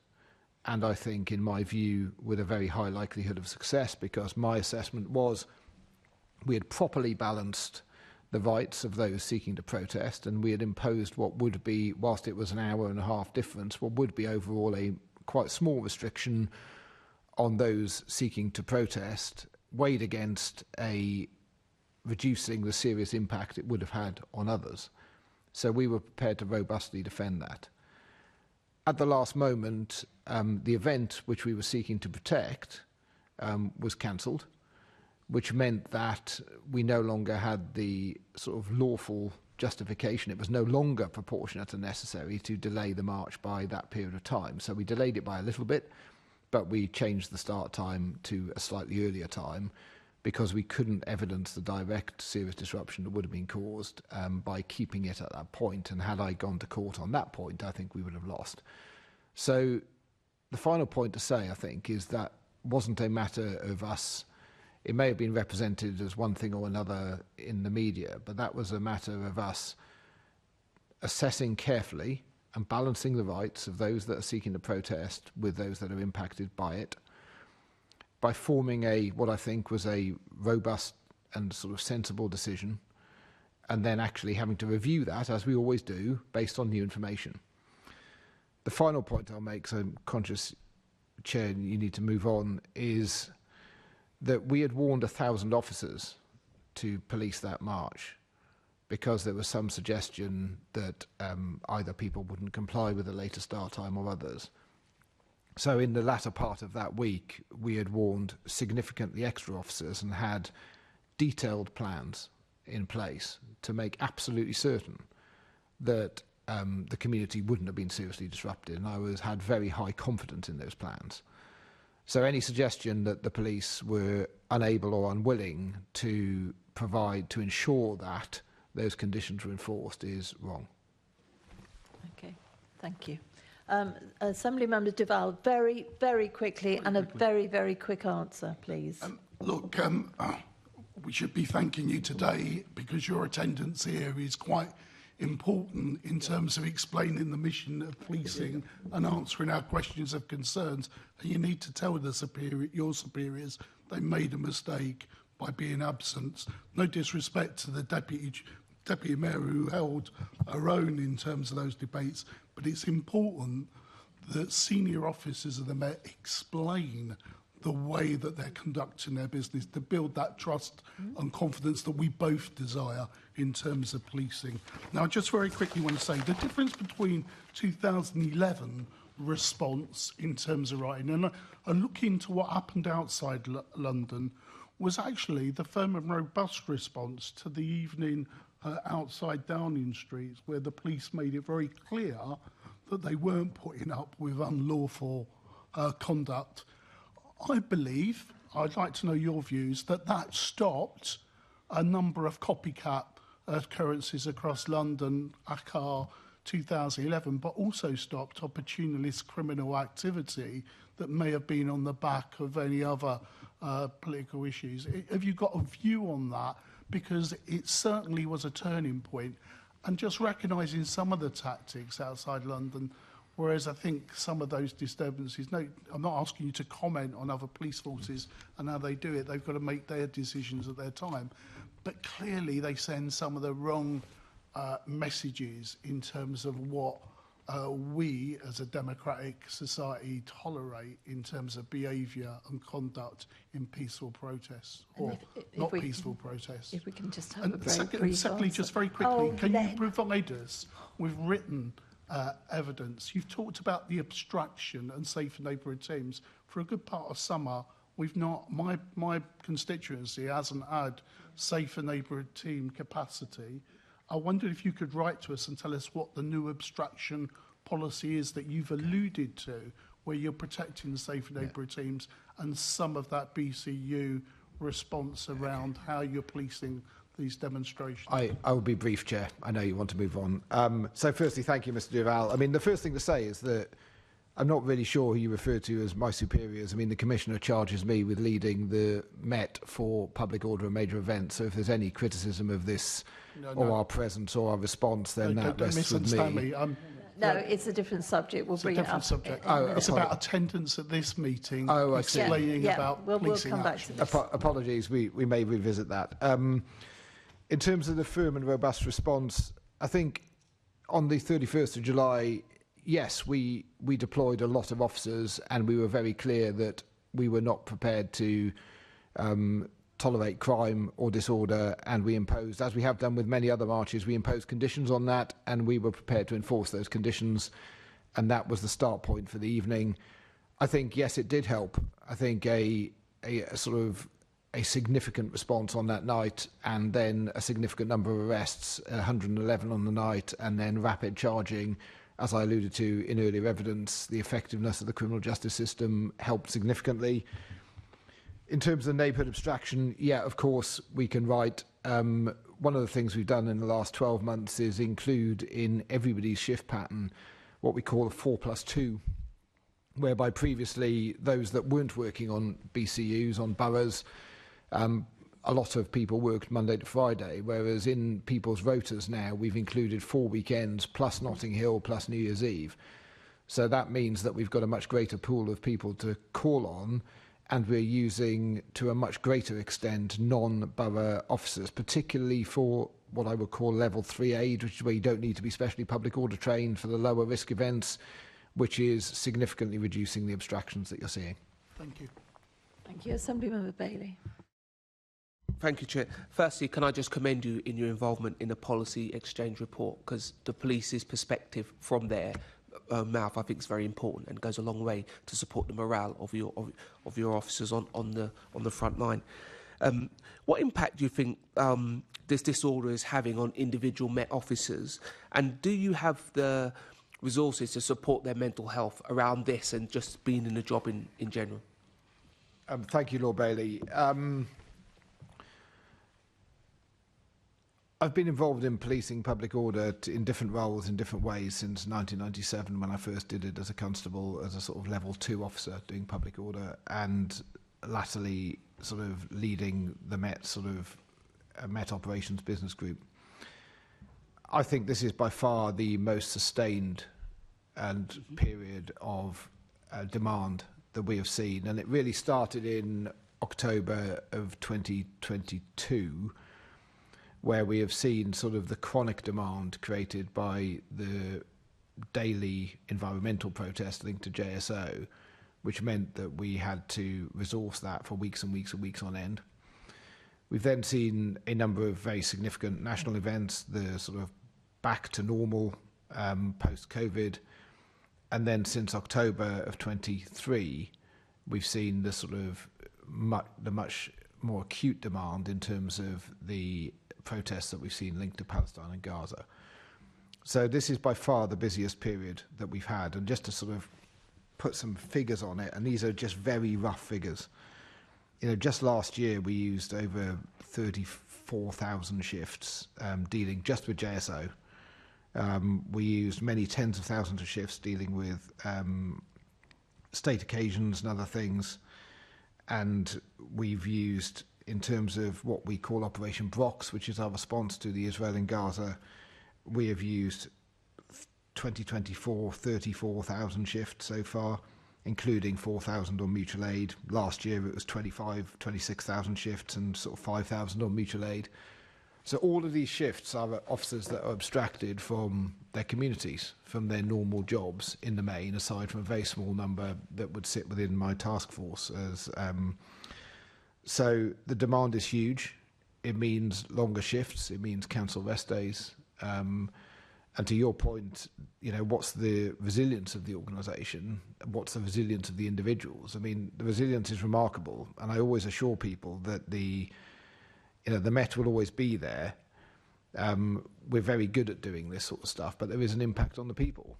And these are the same officers that on one shift will be working in communities, will be working on response teams, will be working in investigations, that are now sort of stepping up to work in things like Notting Hill, protests, state occasions, other things. So it is a very busy period. We have got a number of schemes in place to support our officers with their mental health, and a number of sort of ways they can reach out and seek that support. but I wouldn't be right if I didn't say that it's been a very challenging period for those officers, and and I think that's going to continue. Okay, thank you. I'll come back to you, Chair, because you're under time pressure. Yes, we'll draw a close on that. The only reason I've let it run so long is we all feel very passionately about these various subjects, so we'll have to lose some other sections further on. So we're now moving on to the London Policing Board, and those questions are started by Assembly Member Moema. Thank you, Chair. My question is to the Deputy Mayor, and it's around the impact of the London Policing Board and how that's worked in its first year of operation. But I think just in reference to the comments that my colleague Assembly Member Duval made, I think the frustration is that the establishment of the London Policing Board, which was a recommendation from the Casey Review, seems to have substituted any attendance or accountability from the Met rather than from MOPAC, which was the frustration being shared. It has been really difficult for us to fulfil our role as a committee because of that lack of attendance and therefore accountability. So whilst I welcome the fact that the Policing Board is a meeting that takes place in public and can be viewed, it has substituted this. There is no doubt, I think, in most Assembly members' minds. But with that context, it would be really helpful to understand how, what impact the board has made since it's been established, from your perspective. Thanks a lot. I mean, you all know, I mean, you referenced it anyway, that the establishment of the board was one of the recommendations coming out of the Casey Review in order to improve the transparency and accountability and of the challenge and the oversight to the Metropolitan Police, and also to improve the support to the Metropolitan Police. I think that's an important part of the work of the board as well. In terms of the impact of the board, we all know also that the first meeting of the board was last September, so it is the next meeting of the board is next week, so that will be 4 full meetings of the board that have taken place. In relation to impact, I think the board has, it has. Clearly, a board has to find its, as a corporate being, find its way. I think the board has made up of incredibly expert and experienced members, and that expertise and experience has meant that the challenge and the support that the Metropolitan Police is getting has increased. And it's also really important that it is the board takes place in public, because of the accountability and the transparency that gives. And I think that's really important, because I think one of the things that, I know that's one of the reasons she recommended it, and she was very clear that it should be, it wasn't just setting up a mayoral board that was needed, it was setting up a mayoral board that was going to conduct its business in public in order to improve the trust and confidence through transparency and accountability. In terms of the impact, the board has looked at violence against women and girls last December. I think it's, we have Andrea Simon on the board, who is expert in this and leads the End Violence Against Women's Coalition, but she's not the only member of the board that has expertise in terms of violence against women and girls, but also in terms of transforming. I think that the questioning that the board has honed down to all the areas that they look at, whether it be violence against women and girls, the children's strategy, the budget, neighbourhood policing, it really is about ensuring that understanding and challenging the Met on what is it that they are seeking to set out to achieve? What is the assessment? How are they going to evaluate it? And what are the metrics that are going to they can be held accountable for? And I think that because they've honed those questions down and very much look at those, that is what the Met know that they're going to be asked. And I think that has improved in terms of the work that they have looked at in transformation around the metrics. They know that they're going to be asked those questions, and it's like coming to Police and Crime Committee, isn't it? You know you're going to be asked the questions, so you are actually asking those questions. We've seen increased focus on children because of the work on the children's strategy, and we've seen increased focus on violence against women and girls and the action plan that's taken place.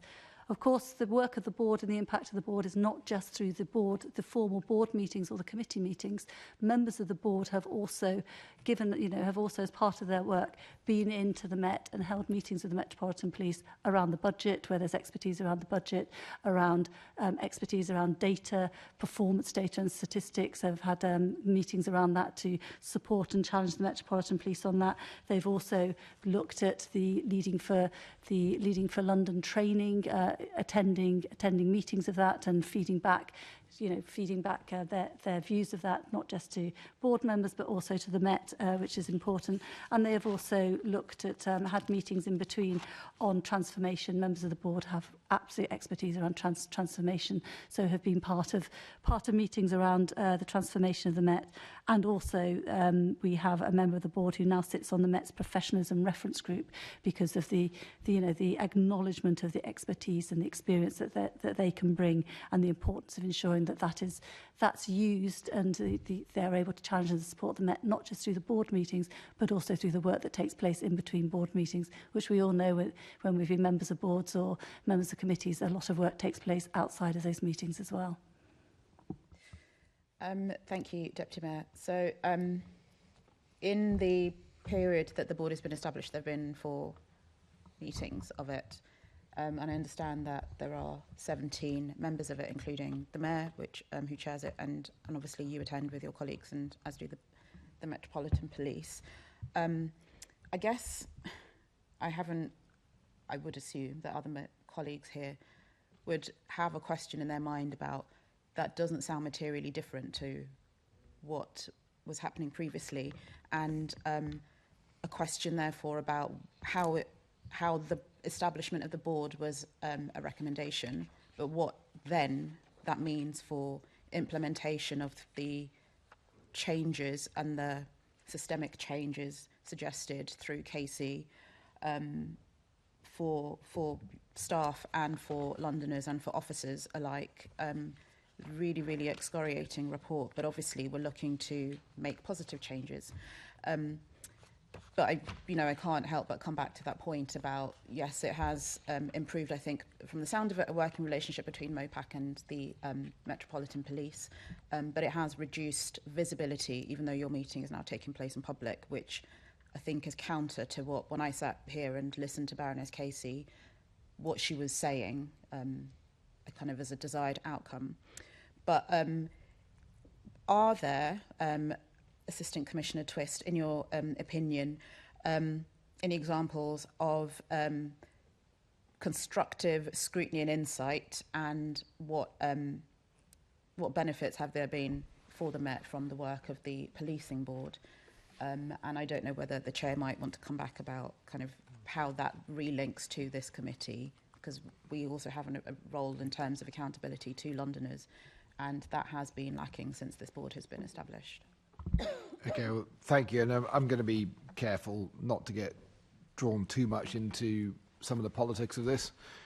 I mean, I know the Commissioner and the Chair have exchanged letters in terms of our position on attendance at the PCC, and, clearly we recognise the importance of senior officers attending Police and Crime Committee, which is why I'm here today. And I think we've committed to attending 3 PCCs a year, as well as the policing plenary.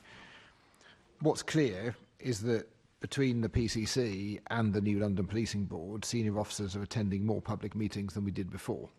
There is more scrutiny than there was before, and that takes time, that takes preparation, that takes work for us to do that, and it's important that we do that.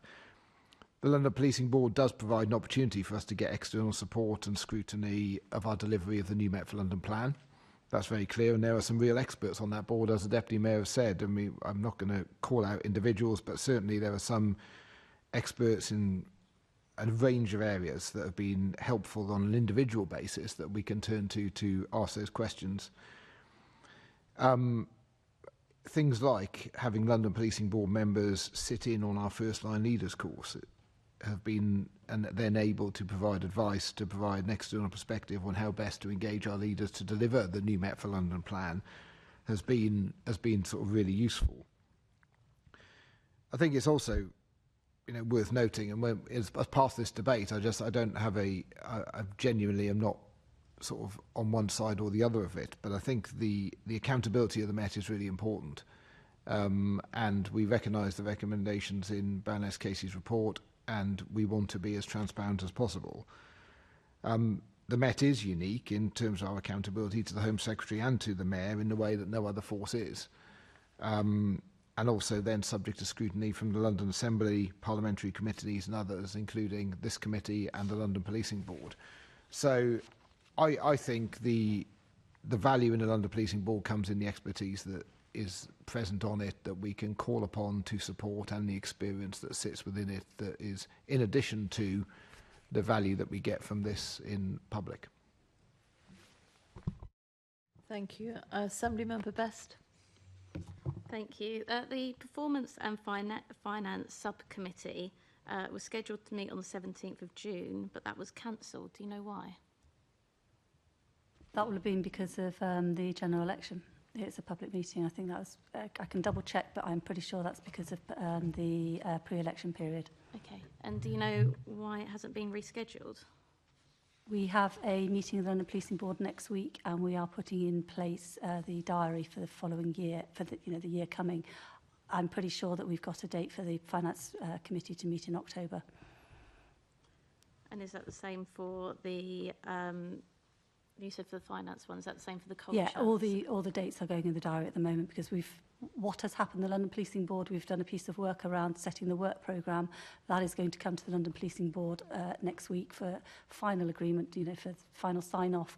And that work programme will then, influences who comes to which committee. And so it's been a little bit complicated, to be honest. And those dates are going in the diary at the moment and will be set out for the following year so that everybody knows when they're happening and what is going to be discussed at those meetings. Okay, thanks. And the London Policing Board was supposed to replace the MOPAC oversight quarterly meetings. Why does it feel like it's replaced the PCC meetings of the London Assembly? The London Policing Board did replace the quarterly oversight meetings that I chaired, and just sort of in response to the Assembly Member Moema, I think it is a step change in terms of it being open, it being it being transparent and accountable, and it being held in public is a real step change. As I said, it did. Do you realise how every word you say about the London Policing Board sounds like you're talking about the PCC? And every time you speak about it, it sounds like we're replicating something that already exists. And it actually flies in the face of what Baroness Casey suggested when she suggested something that looked similar to the TfL board meetings that are distinct and different from the meetings of the Transport Committee. Baroness Casey absolutely knew the structures of governance, accountability, and understood what was happening within the Police and Crime Committee. She still went on to recommend the establishment of the London Policing Board. It doesn't replicate the Police and Crime Committee. It is distinct in itself. And she went on to recommend the London Policing Board, having looked at not just MOPAC's oversight arrangements, but also the oversight arrangements of the Assembly. She was not blind to the Police and Crime Committee. She came here, didn't she, to discuss the findings as well. So she recommended the London Policing Board to be like the TfL. I'm not suggesting she is. I'm suggesting you and the Mayor are. Well, we have set out to deliver the recommendation from Baroness Casey, and I think we have delivered that recommendation to shadow, or not to shadow, to be as near as possible to the Transport for London Board as it can be, given the different statutory requirements and the legislation that we operate under. So can you talk to me about how the London Policing Board is providing value for money? And can you try and use a description that doesn't sound like you're talking about this committee? I think it's a very good question to always look at whatever we're doing is whether it's good value for money and the spending of public money. What we will do is we are having discussions at the moment and making sure that we look at how has the London Policing Board operated over the last year and what lessons can be learned. And we are looking at how that review can take place. And of course, that will also look at value for money, because we want to ensure that the money that is spent on the London Policing Board is provides the challenge, the scrutiny and the support that is necessary. And we are very clear that this is the board is evolving, the board is maturing, and we must make sure there's lessons learned, just as TfL does. TfL does an annual review, and we are going to do the same. So it's an extra £1 million investment into data science for the London Policing Board. It's not £1 million. The London Policing Board cost I think you're possibly putting together the money that has been invested in evidence and insight in making sure that there is a data science function and there are better. I just said that. Yeah, but that's not the London. That's not that work of the evidence and insight team is not just for the London Policing Board. It is for the rest of MOPAC as well, and also for the accountability mechanisms and dashboards that will be able to be properly analysed.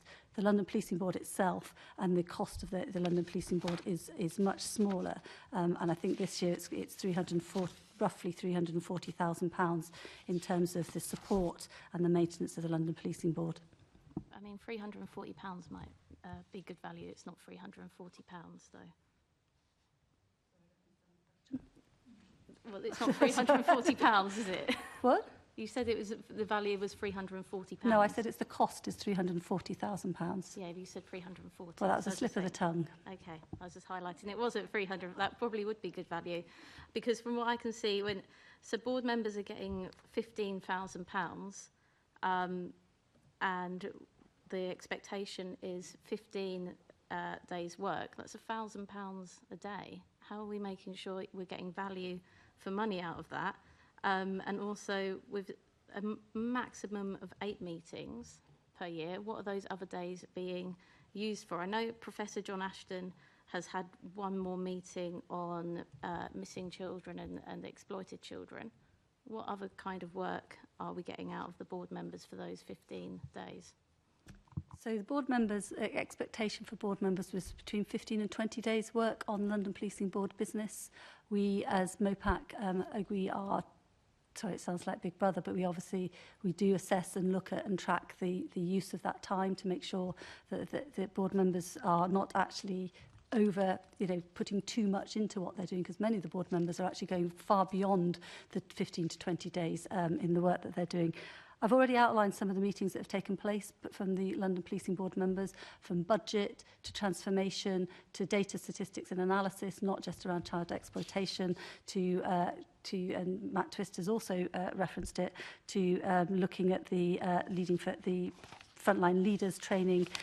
So there is a number of meetings have taken place and work has taken place outside of board meetings and committee meetings by members. And of course, you all know this yourselves and I know this, in order to be an effective board member and for board meetings themselves to be effective, you have to prepare. So there is also, as part of that, the preparation and the reading of the papers. Yeah, I mean, if I'm paying someone £1,000 a day for work, then I probably expect the preparation to take place as part of that. £1,000 outside. I just wanted some more concrete examples of the how all the members were using that, and perhaps is there a way to share that with the public more explicitly, the additional work that's been undertaken, because otherwise it does sound like a lot of money for 4 core meetings a year. I think that's a fair challenge, to be more transparent in terms of the work of the board, so that that can be seen, and I'll look at that, about how that can be reported back and made more open. I think that's a fair challenge. I think, I've given you some concrete examples. I've not given you the names or the dates, but I obviously can. So I think that's a fair challenge, and we'll look at that. Thank you. Thank you. Actually, I think I read somewhere it's £880,000 for staff and support staff plus other things. Assembly Member Moema. Thank you. Deputy Mayor, so you've responded to Assembly Member Best about a meeting that was unscheduled, and that was because of the pre-election periods that we've gone through. So is it the same in the case of the Policing Board's data pack, that wasn't published in June because of the pre-election period? Is that a safe assumption? So there's the data pack was, I think the London Policing Board took place a couple of days before the data pack was ready, so a shorter data pack was published as part of the London Policing Board meetings. A couple of days later, the usual data pack has been published in June. Okay, so you're back on schedule with that publication round, with the data being available? So we've always been on, I'm pretty sure we've always been on schedule of the publication of the data. It was the Policing Board meeting itself came before the normal publication. Okay. So a shorter version was published for the Policing Board for the Policing Board meeting, but the full data pack has been published. Okay. And to both of you, The Commissioner said that the new Met for London plan is going to be essentially streamlined a little. It's going to be reset and reprioritised. And the reforms in it will be slower and narrower. And just wondered what your reaction to this is, and how this will impact the London Policing Board. Maybe if I start, as it's the Commissioner that said it. I mean, I think, and as reflected in, acknowledged at least in the HMRC FRS Peel inspection, we are making progress in delivering the new Met for London plan, but we've had to reprioritise within the constrained resources that we have. We're heading into 2025-26 with a challenging financial outlook. The HMRC FRS pointed out in their most recent inspection that there is at least a £400 million budget gap next year, which, when you take out CT grant, that's 12% of our expenditure. So as a result, we have had to undertake an exercise to prioritise and sequence the delivery of the plan based on what we can now afford to do. That remains ongoing.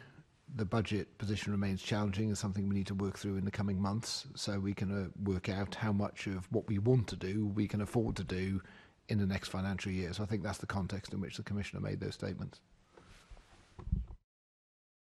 So it is, there's no getting away from it. It's really challenging in terms of the financial situation the Metropolitan Police finds itself after years of austerity.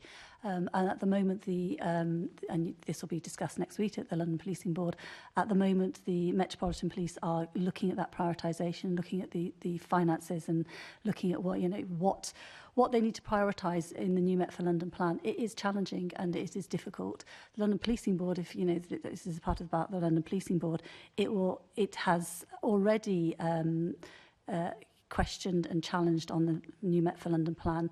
One of the things that, as part of this prioritisation, and which will come out at the end, is the London Policing Board has been very clear that it wants the metrics for the assessment of how that new Met for London plan is going to be delivered. Now, the Commissioner is going through this prioritisation process, so rightly those metrics need to be looked at, and at the end of that prioritisation process, those metrics will be available for the London Policing Board and will be published, and that will be the thing that the London Policing Board holds the Commissioner to account for. So one of the things, this is from memory, but one of the things that the Casey report talked about, or some of the things, was around the levels of investment across different parts of the Met.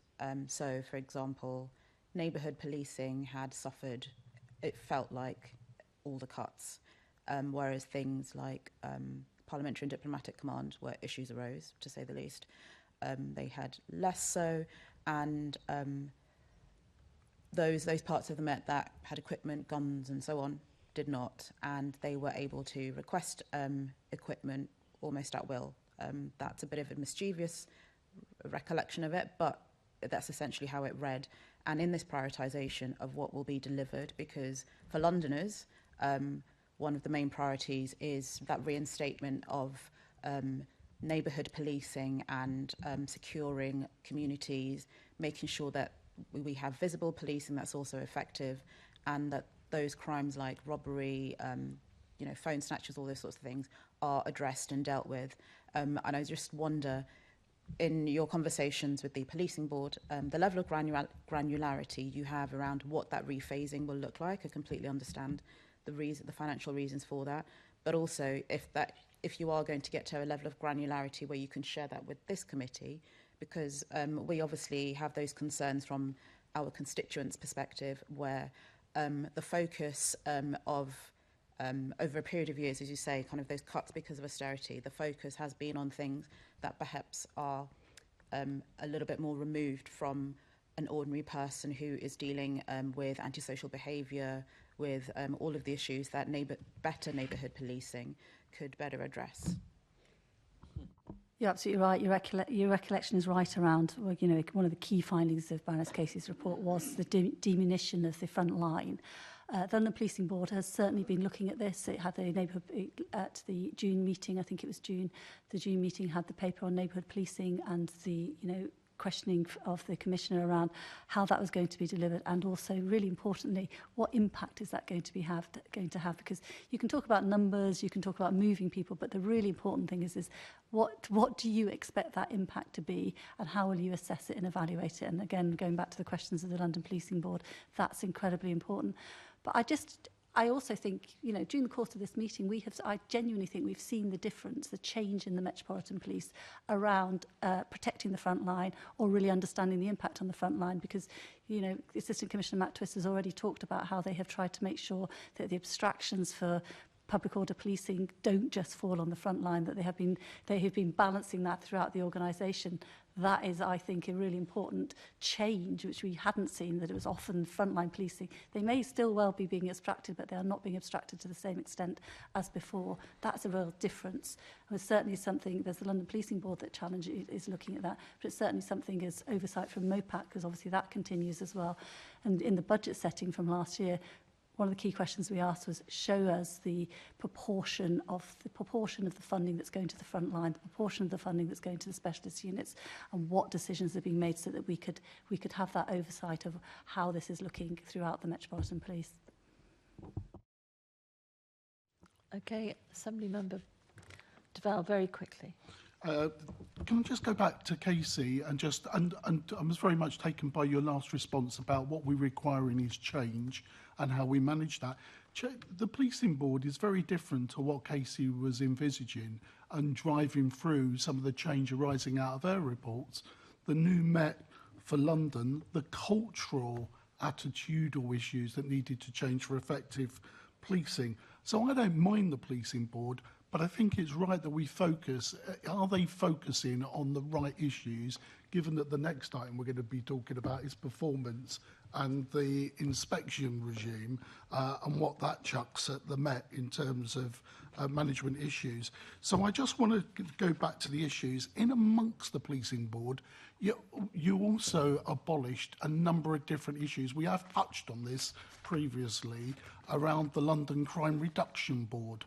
Now, of course, there was a different conversation that took place during that forum that may be taking place at in terms of the policing board or some other subcommittee that I'm not aware of. Do you know what I mean? Can you write to this committee and explain where the different aspects of that important piece of work and the dialogue across partners on the London Crime Reduction Board is taking place?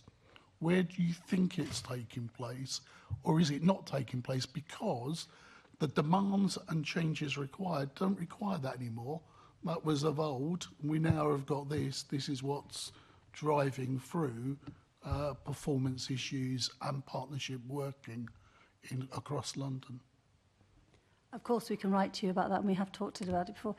Apologies, I do want to slightly pick up on what you said about the London Policing Board being very different to what Baroness Casey envisaged, because I think that Baroness Casey envisaged the London Policing Board being a significant step change in oversight and transparency and accountability in the Metropolitan Police, and I think that is the case. She envisaged it being able to challenge and drive through change and transformation in all aspects of her report, and the cultural aspect absolutely is there. That's why we have the People and Culture Committee.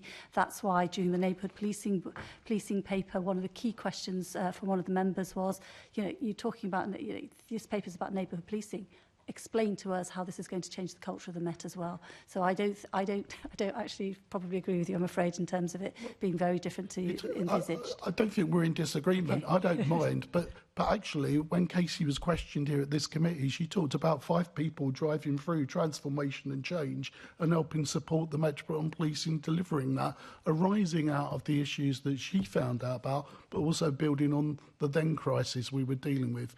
So that's why I say it's different. I don't mind. I'm a fan of police committees and police boards, call them what you like. That's where I cut my teeth, really, in some ways. So I'm not there. What I want to focus is on delivery and about how we're focusing on that change and transformation and not being diverted off by the many crises and challenges the Metropolitan Police face. And are we focusing on getting performance right and the cultural changes right? And in amongst that, are we losing out through some of the changes we've made in terms of not getting right? So the London Crime and Partnership Board, which I want to elicit out, maybe will feature part of a future conversation, because somehow, if that conversation isn't taking place at the policing board, well, where is it taking place and who's dealing with it? And some of those, what I thought they were important issues, maybe they weren't important issues. I'm quite happy for you to say to me, no, Len, you got that completely wrong. It had run out of its time. It wasn't delivering anything in terms of effective policing for London. Okay, thank you. One very, very quick question and quick answer, please. What reflections have the members of the London Policing Board shared with you about about the productivity of their board? So clearly we've discussed that in terms of ensuring, and that's the conversation that we're having about making sure that we have a review of the board to look at exactly that, about what difference has it made, value for money, and also what impact it is having. Those are the conversations that we're having at the moment, and we are going to do a review like the Transport for London board does to make sure that the board is as effective as possible. And there's always lessons to be learned from any board, isn't there, about how you become more effective, how you can really drive and challenge. Can I just go back to what you, Assembly Member briefly, please. The London Crime Reduction Board was, you're right in terms of clearly it's no longer in existence. I think a major part of the London Crime Reduction Board was about challenging the police, challenging the Metropolitan Police, getting reports from the Metropolitan Police, and in some ways it sort of morphed into a slightly oversight role, which wasn't what it was meant to be. That is where the London Policing Board has taken that over.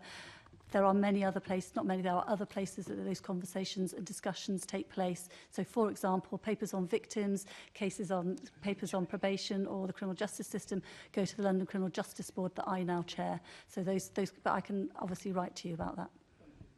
Okay, can you tell us when the review will be completed and published? We're just looking at setting that review in train, so I'll get back to you on when it will be completed, but it will be a quick review to begin with, and then we'll have to think about a more in-depth review after a couple of years of the London Policing Board. Yeah, well, we're nearly at a year, as we've pointed out, and almost a year ago you told this committee that, and I'm quoting, I would very much want to see an improvement in trust and confidence and an improvement in victim satisfaction. Is that right? Has there been? We wanted to see, absolutely, we No, wanted to see that. There's been a stabilisation in trust and confidence, but there has not been an improvement in victim satisfaction yet. No, that's right. Okay. So, thank you for that. We'll finish there. Now we'll go... There was talk of KC2, some sort of report back a year later, which Assembly Member reminded me quite rightly. Okay. Well, we'll look at KC2. We should get some indication of of course, it was a manifesto commitment of Sadiq's manifesto commitment that he would deliver on that recommendation from Casey to have a 2-year review. It's 2 years in March from the publication, so we're not going to start the review now. The review will start in March because you've got to give the Metropolitan Police time. Okay, we're now moving on to the Peel review. Anybody that's read it will be horrified, as I'm sure, Assistant Commissioner, you were, by it. And this links into what my colleagues have been saying. We are going to have to miss some of these sections because we've been talking about the other important things. So we'll bring them back to the next question and answer because they cannot be left. The findings of the Peel review were so serious. But we haven't even had a response from the Metropolitan Police as to whether they will come to our next question and answer session, which is on the 23rd of October. Now, since you've answered our questions so beautifully today, and we're very grateful for that, can you commit to coming on the 23rd of October?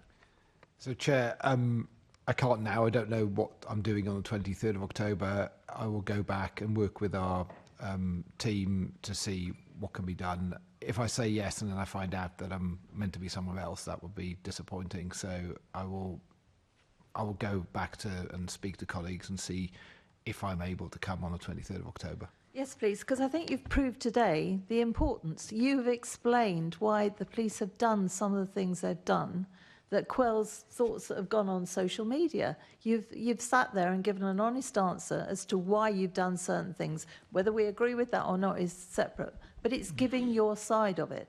Now, the Peel review is damning for the police. There must be two sides to it. But if the police don't come and answer our questions because they're too busy going to the London Policing Board, that is totally unacceptable. We have been selected elected to the Assembly by all sorts of people in our community from every possible angle. I mean, on politics, we disagree on lots, on other things we agree. We have been elected to come here to ask you questions, to ask the police questions.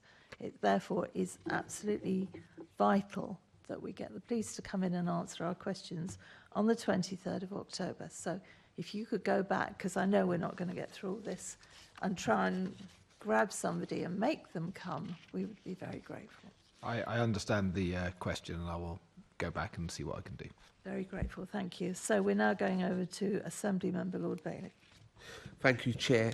And again, I just want to commend your forthright in answering these questions and being involved in that report, because the police's side of the story is really important for the morale of your officers. So I just want to commend you again for actually being here. Look, the Peel report made for some pretty sticky reading. It was very uncomfortable. And I suppose the first basic question I want to ask is, do you accept all the findings of the report? Lord Bailey, thank you. So look, the HMI CFRS findings, while sobering, broadly align with our own internal assessment of the progress that we're making on reform. I think it's positive that most of the findings were raised by us in advance, as part of the strategic briefing process ahead of the inspection. So there was, in the main, there weren't things that we found in the report that we weren't expecting to see, which at least shows that we are alert to them. I'm also conscious, and I think it's worth noting, that His Majesty's Inspector Lee Freeman said the size and scale of the transformation being carried out is significant. This is well understood by the force, and it was evident in this inspection that many changes have already been made.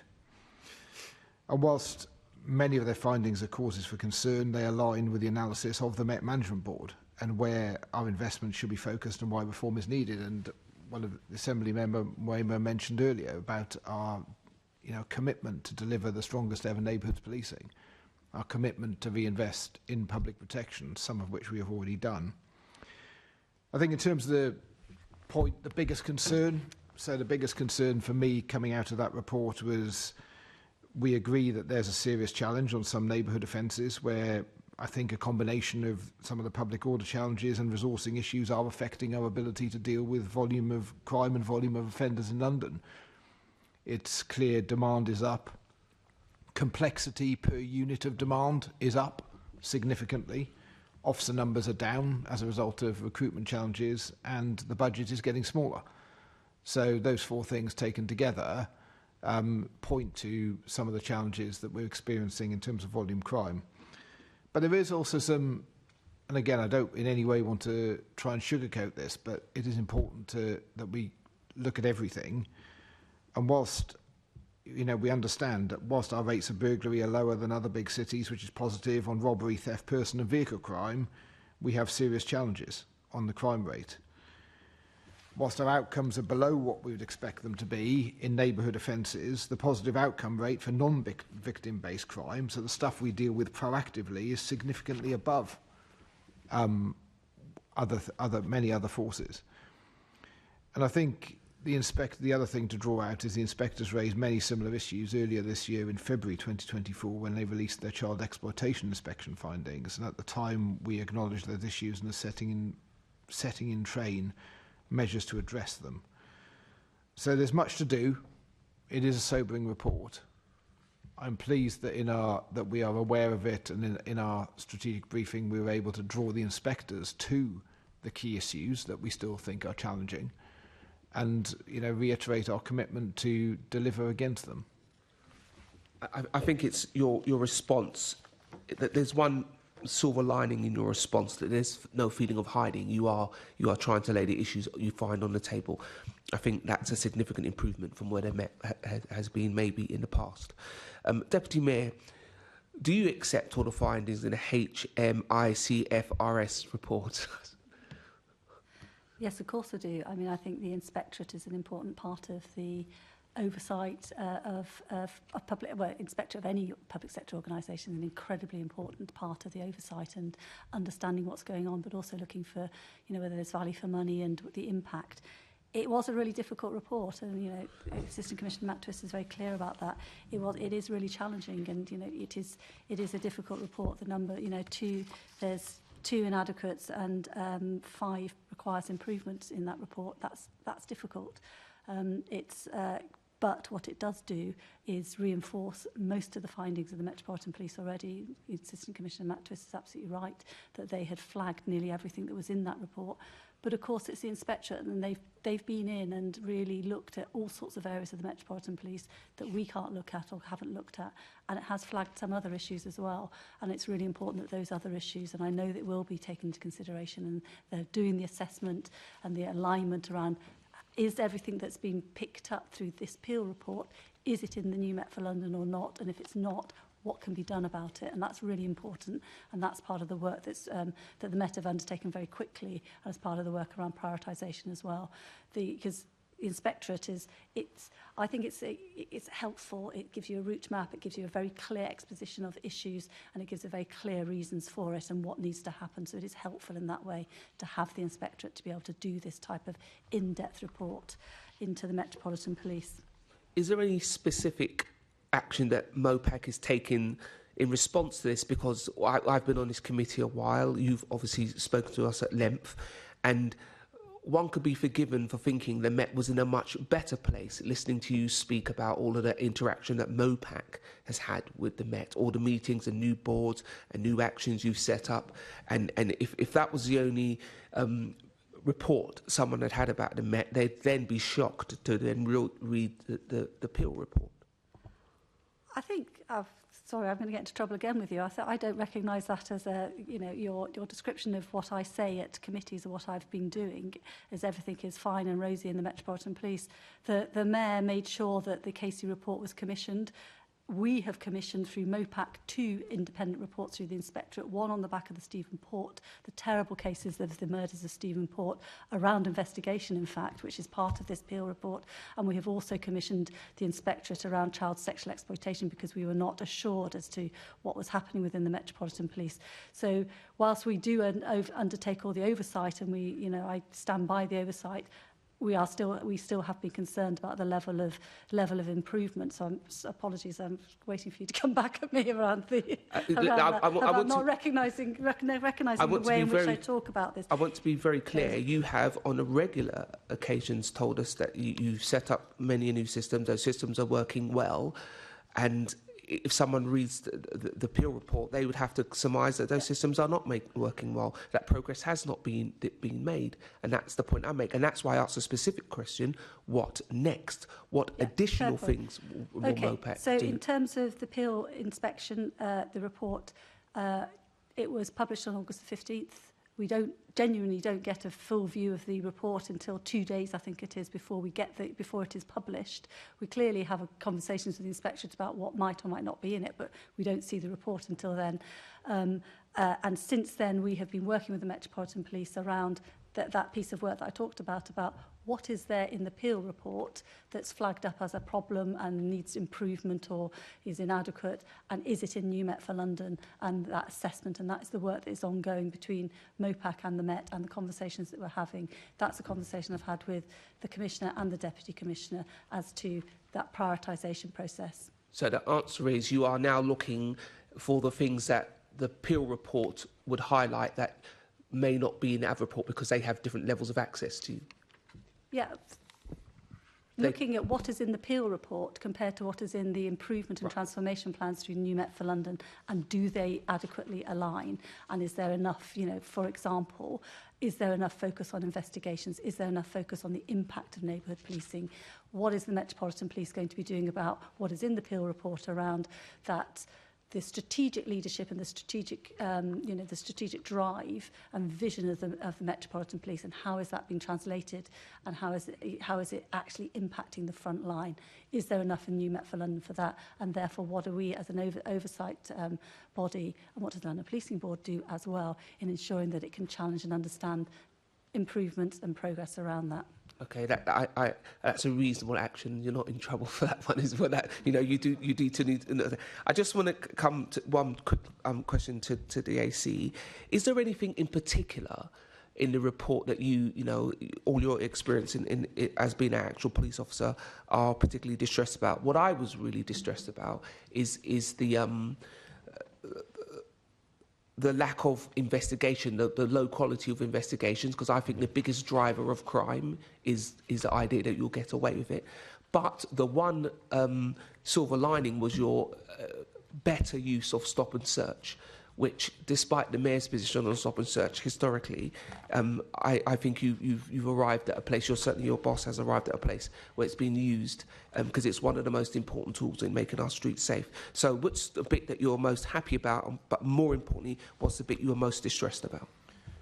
Okay, I'll deal with the more important bit first. So I think for me it's the victims bit, actually. Okay. The bit around victims and what more we need to do to support victims, and that is very clearly in our plan. But there was stuff that was drawn out around our VCOP and other compliance that I think is really important that we grip and address. It is the new Met for London plan does recognise that serious reform is needed, and we've done quite a lot already. And again, the report is a moment in time, and all of the time we're trying to move it forward. Whether that's in terms of our V100 stack, identifying the highest harm suspects, whether that's in terms of our offender management and getting better at that, whether that's in terms of the additional resources we put into MASH and multi-agency safeguarding, and it's also where we are doing well. I think that's important too. But I think your point on investigations is also well made and right. I think it's fair to say that for a period of time, we've had a young and inexperienced workforce. It is not true to say that routinely sort of people dealing with complex exploitation are very young and junior in service, although when initially reported that can happen, which is why we're so committed to investing in public protection and have put extra leadership and extra officers into those areas to deal with things like sexual exploitation. In terms of the things I think I'm probably most pleased about, I mean, the HMI did recognise the significant improvement in how we respond to calls for service. They recognise the progress that we've taken in how we tackle violence against women and girls through the VORG 100, targeting the most harmful predators again. I mean, 76 of those subjects have been arrested for a total of 163 offences, and more broadly, we've increased our rape positive outcomes in this period by a further 441. So in the last 12 months, that's 780 charges for rape that we've achieved. I think the Inspectorate recognised the successful introduction of Right Care, Right Person, which is freeing up more time for frontline officers to do police work rather than other work. And they found, which I thought was particularly welcome, a workforce that's aware of what behaviours are unacceptable, and a workforce that will be confident in challenging them and reporting them. And thinking back to Casey, that probably wasn't the case with the officers that Baroness Casey spoke to during that period. And likewise, Lord Bailey, I mean, I think the Inspectorate recognised how we involve the community in the scrutiny of our stop and search, and recognised that as something that is positive and something that we all know is critically important as part of one of the many tools we have to combat the insidious nature of sort of gang crime and knife crime in particular in London. So those are the sort of things that I would pull out as the sort of positive things, but clearly nobody can read that and think there isn't more to do, and we know there's more to do, and this is why New Met for London is so important to us. Thank you for that, and your acknowledgement of some progress but still far to go, I think is important. Thank you, Chair. Thank you for your responses. I wanted to just ask a bit on data collection and the line in the appeal assessment around the Met needing to improve data to understand that powers are used fairly and proportionately. Obviously, one of the new Met plan for London priorities is to fix the foundations. So I just wondered what progress has been made to accurately collect data on people's ethnicity, given it's been over a year. Thanks. So it is really important, isn't it? And how do you how do you track sort of things like violence against women and girls if the sort of sex or gender data is missing, or if the self-defined ethnicity data is missing.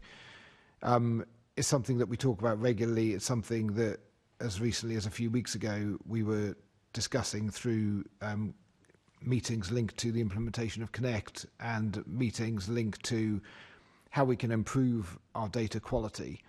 There's an awful lot of work being done in terms of communication with officers, because I think in dealing with this, just telling, in a context where demand is ever greater and it's ever more complicated, just telling people that we need better data is really hard to land. Explaining to people why it's important so we can use that data and we can upload that into a data warehouse that will actually reduce the need for duplication, that will enable us to put on front-end applications that will enable us to better target intervention or better assess the risk of individual offenders, or actually the risks posed to individual victims, is critically important. Being able to talk about why it's important more than the sort of need to do it is something that we've sort of been speaking about a lot. So I think I agree with you. The data and the accurate recording of data is critical. I think some of it as well, when we sort of looked into it, it's very clear that officers are able and do record data, for example, linked to stop and search well, in the main. Where the data is much weaker is in areas where it might be recorded through our telephone reporting or in the initial sort of recording of incidents, which then leads to challenges sort of later on. So I agree with you, data is critically important, and it is absolutely something that we're committed to improving on.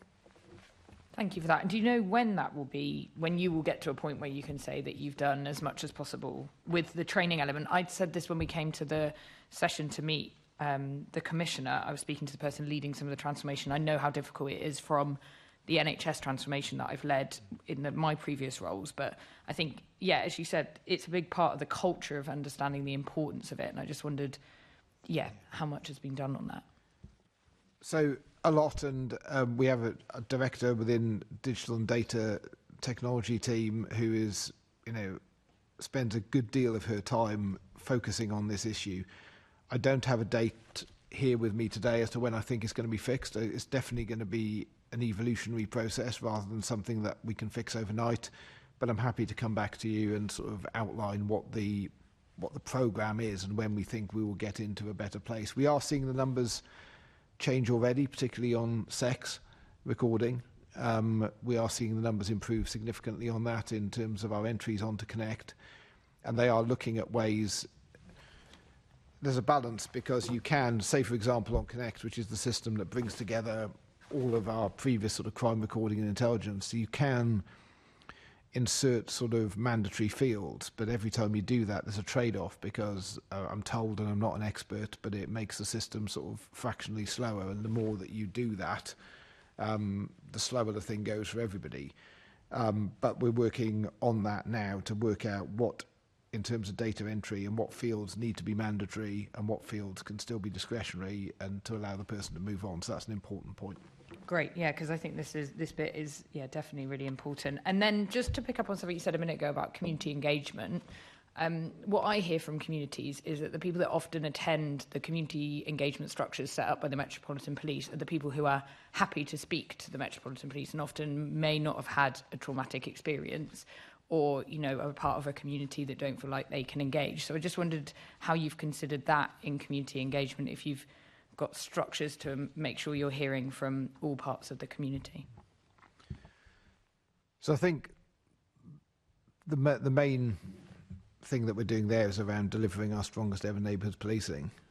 Our route into communities is through neighbourhood officers. It's through local policing in local communities, being able to engage with the people that live in that place, and have that engagement. I think we all know some of the structures that have been in place for many years, whilst they have a purpose and they are valuable on one level, they may not fully represent all of the community, or in some cases the younger members of the community, who often will be those with whom we have the most interaction. And so in terms of structures, I'm not going to sort of give you detail now, but I absolutely can do. But I think the crux of it is in our strong desire and will and actual delivery in terms of bringing together the disparate neighbourhood functions and the neighbourhood teams into our more cohesive, ward-based and cluster-based operations to deliver the strongest ever neighbourhood policing. That's how we will engage better with communities. Okay, thank you.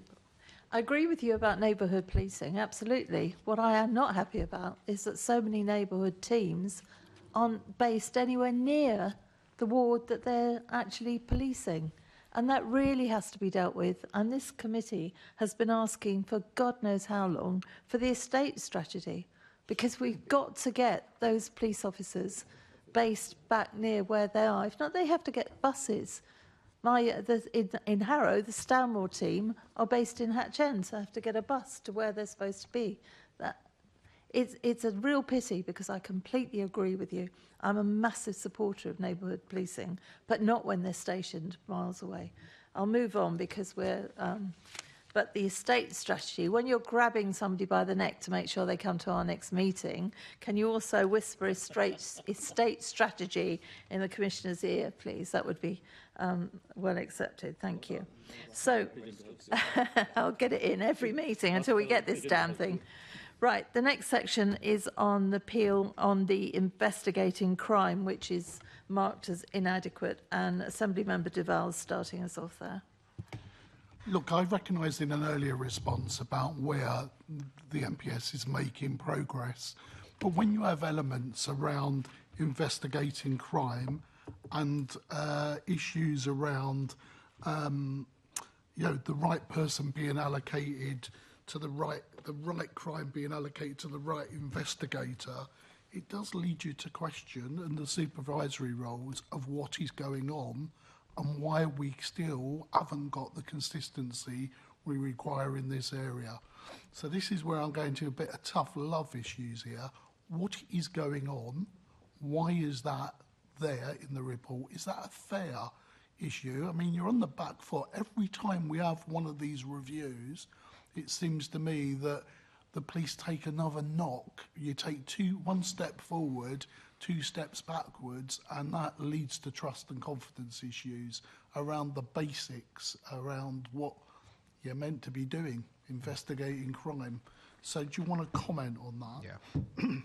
No, thank you, Mr. Duval. I mean, I think the HMIC grading of inadequate for investigating crime is, particularly sort of concerning, because that's what the police should be about, right? That's what we do. That's our job. We do lots of other stuff, but when it comes down to it, one of our core responsibilities, and I've touched on these in the earlier section, is preventing and detecting crime. In terms of what we are doing, so there's a number of things in terms of how we allocate crimes to the right person, how we improve our supervision, how we ensure investigative opportunities, and then how we ensure we manage victims. And I can touch a bit on each of those. So, and again, some of this is a product of history in terms of how you get to a position where we are, but we're introducing new crime management units on BCUs. The first have gone live. We've now got 3 live, I believe, and the benefits of this will be a consistent approach to crime management, decision taken across the Met, allocations of crime aligned to skill and risk rather than simply by crime type, and providing a sort of local but final point of arbitration on supervision and governance. We've got a newly drafted crime allocation policy, which ensures the right crime reports are allocated to the most suitable crime investigator with the right skill set, taking into account the overall complexity of the case. This, in terms of supervision, I mean, all crimes that are reported to the Met are supervised, but clearly there's been some deficiency over time in how that is done. And we know the quality of supervision of investigations has a direct impact on the quality of the investigation, then the case file, which is something that the Deputy Mayor and I discuss in the London Criminal Justice Board, and ultimately the victim experience in their sort of criminal justice journey. So we've developed existing guidance. The importance of good supervision has been emphasised as part of our First Line Leaders programme. So every sergeant will have been sort of gone through this for us to sort of emphasise the importance of this. And also the addition of the MyMet service, which allows supervisors to monitor the performance of individual officers level via an app that victims can sort of complete, gives us some sense as to what's going on there. The investigative opportunities being taken, again, hugely important and sometimes hugely frustrating, and it's a confidence knock when you have reports of sort of crimes where there's obviously a line of inquiry and that the victim says, well, my phone was in this house and nobody did anything. That's deeply frustrating for all of us. So there's work to be done around how we're recognising those instances at the first point of asking, so within our contact centres.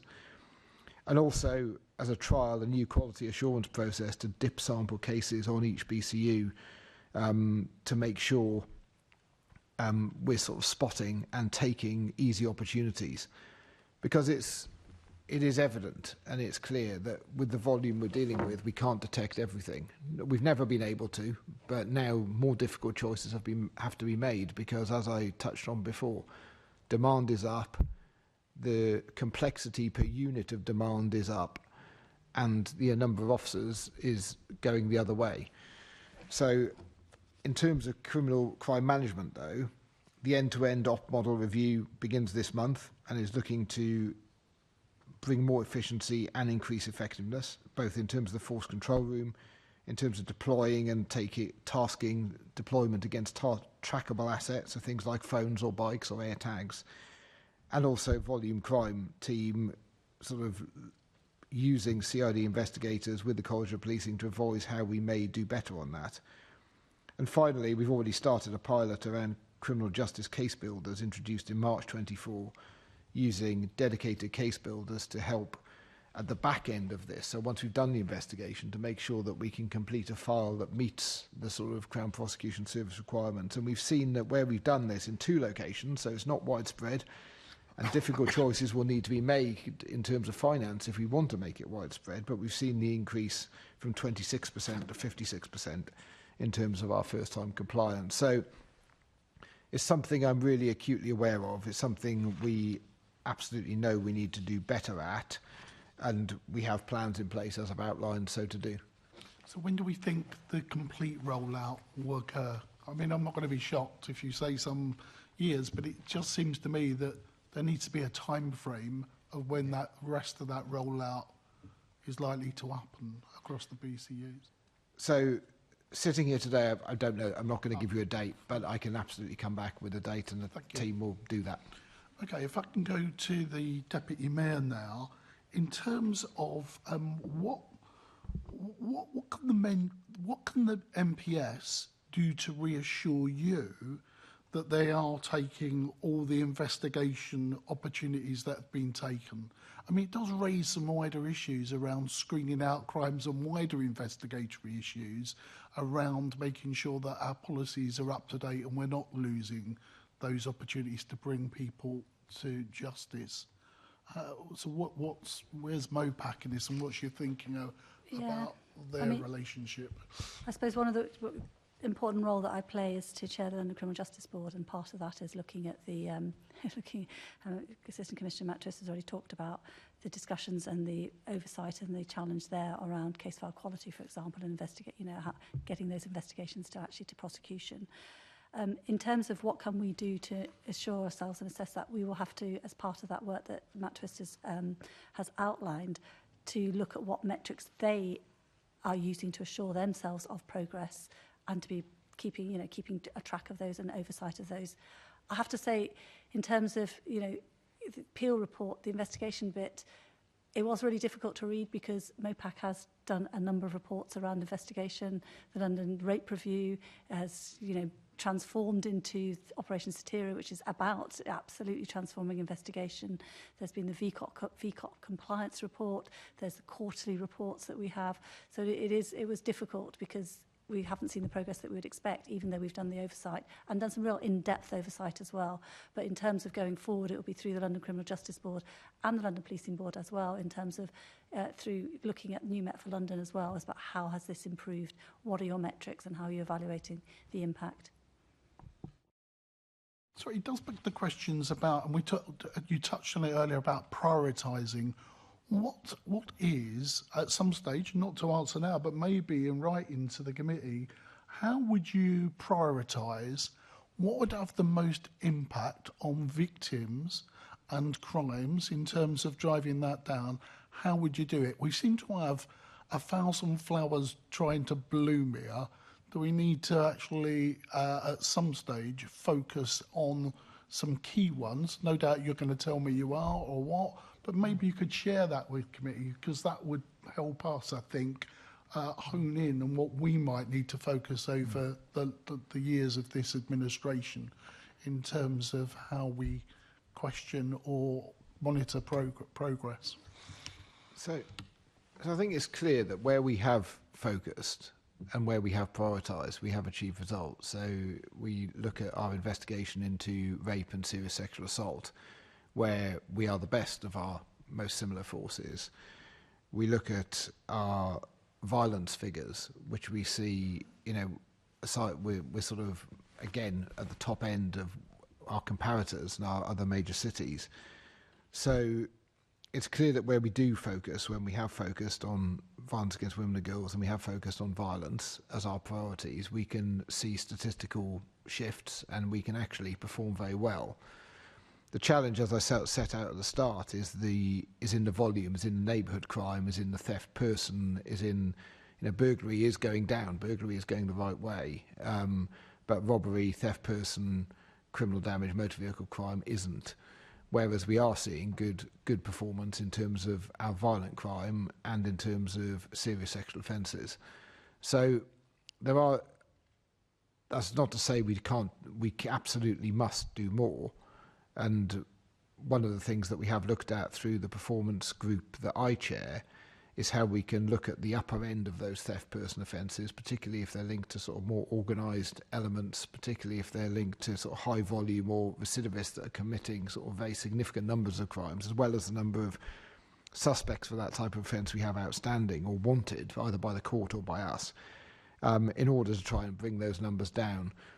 But I think what the message is that where we can focus on something, where we really prioritise it, and it isn't a short-term fix, it's prioritisation over many months and years, we can actually do it. But in the operating context I've set out, prioritising something means deprioritising something else, and that's the difficult challenge that we have. Thank you. Assembly Member Garbutt. Thank you for your responses. I've heard from people who've been arrested and who are under investigation that some of their belongings have been retained for an extended period of time while they wait for an outcome, and how big the impact is on them in terms of being able to carry out their work. Obviously, some of the communication has often been quite bad, and obviously there's a psychological impact of that hanging over you. So I know you've answered a number of questions on this to Assembly Member Duval, but I just wondered specifically if you could state that you're going to publish and implement a clear policy for allocating crime as listed in the Peel report. So absolutely, I think the policy on crime allocation linked to the implementation of crime management units is very clear. And I think, but your point goes precisely to some of the increasing complexity in terms of crimes that we would have investigated 10 or 15 or 20 years ago would have had no digital exhibits. Whereas now, almost every crime, be it volume or not, has some form of digital footprint, whether that is the mobile phone the suspect had in their possession when they were, burgling the premises or committing the robbery, to the victim's phone they may have stolen, to a whole new tranche of crime based entirely online, whether that's online harassment, stalking, intimidation, fear, fraud, exploitation. All of these things are new, based in a sort of digital footprint, which means that our digital forensics function becomes ever more important. And to the point I think you're making is that it's taking too long. And that's because sometimes, and I don't disagree with that. And I think some of the work that we're doing now, and we've recently appointed a new director of forensics, and which sits within my business group, and one of the asks I have of them is how we can strategically in the coming years, whilst clearly maintaining our ability to deal with traditional forensics, our ability to deal with the high-end crimes through DNA and fingerprints, how we can shift our burden of investment and burden of focus into more digital forensics such that we're able to do those quicker. And there are some things we've already done in terms of implementing local kiosks where if it's a simple inquiry, some officers locally are trained in terms of how to plug the machine. I don't know the technicality, but in terms of plugging into a device that will do that for them, so it's much quicker. But in the more serious offending, I agree with you. It can take too long, and it can certainly take even longer if we don't have sort of access codes and other things to those devices. Thank you. Do you have a timescale for that policy being implemented? So the crime allocation policy is imminent, and the crime management units, some are already extant. So I think we have 3 that are already up and running, and the crime management policy is very imminent. Thank you. And then my next question is just quickly on victim support, which I know you mentioned as one of the key areas that needs improvement. I'm actually meeting the Victims Commissioner later today. But I just wondered how you will ensure that victims are managed in accordance with the Victims Code and just make sure that all officers are complying with the code? Yeah, I think that's right. As I said to Lord Bailey, it's one of the things I'm most concerned about. The Met Victims Programme's invested about £100,000 in face-to-face and hybrid online training covering professional empathy, trauma awareness, the Victims Code. The MyMet service functionality I'm really optimistic about enables us to allow victims to rate the experience that they've had at the time of asking. I think it's going to be much more powerful in generating sort of satisfaction and other data than other methods if we can get enough people to use it and we can get a big enough sample. I think the Victims Programme's also looking at 5 new victims forums representing and capturing feedback from Black Londoners linked to violence against women and girls, victims with disabilities, LGBT+, and the parents of victims who are under 18 years old, funded by MOPAC with an external facilitator assisting. And the Victims Focus Desk was successfully implemented in May of this year in line with our New Met for London commitment. So we are making progress with victims. I'm not going to say the progress is enough in terms of our VCOP compliance, in terms of keeping victims updated. That's something that the programme lead and I have been speaking about only this week in terms of how we're going to shift this, because the HMIC recommendation is that we need to shift this within 6 months, and I think it's really important we do that. That's really interesting. And just quickly on the training, are officers self-selecting to be on that training, or are they encouraged to attend? Because obviously, with these things, the people who are already sympathetic to them tend to self-select to go on the training. I think your assessment is right. I don't know the answer to that question. Okay, thank you. We will leave the last questioning section, colleagues, on antisocial behaviour and bring that back to the next meeting. So this is the last section, but we will finish at 1 o'clock. This is on managing offenders and suspects, which, as you know, Peel regarded as inadequate. So if I can ask you, Assistant Commissioner, what will the Met do to improve its ability to manage the risk posed by sex offenders? Thank you, Chair. So, again, this is hugely concerning for us, but there are a number of things that we already have in train that's going to improve this. So as part of the New Met for London, we're uplifting our public protection teams by 465 officers and 100 staff. This includes 12 new leadership roles filled by Detective Chief Inspectors, 1 per BCU, enabling us to align all jigsaw teams looking after these offenders into public protection. In addition, we've invested in 12 new police staff posts to provide local points of contact for each borough to assist in the management of registered sex offenders and visor nominals. We also have local oversight, and we've mandated the alignment of our local borough OXE teams, that's online child sexual abuse and exploitation teams, locally, also with the centre, so they're much more sort of joined up so we can achieve a better outcome. One of the impacts we've had is a 40% reduction in the number of wanted missing sex offenders who are believed to be in the UK over the last 2 years. So that used to be 180 people that were wanted by us who were sex offenders, now down to 100. Noting that there are about 7,000 in the community, i.e. not in custody, but those that are there. We've also reviewed the Jigsaw operating model and oversight. So in addition to the public protection uplift and the borough OXE teams, line management will now better support those teams. The OXE teams will become part of specialist crime but remain in situ locally delivering, but have that sort of professional centralised oversight to make sure that we're doing so consistently. And we've also improved access to the digital triage capability, and this links to what Assemblymember Garbutt mentioned. We have an enhanced digital triage offer whereby we've got forward deployed forensic technicians as part of the public protection uplift, invested 12 staff, digital forensic practitioners, 1 in each BCU, to deal specifically with OXE matters and to be able to expedite those things so we can react to risk more quickly.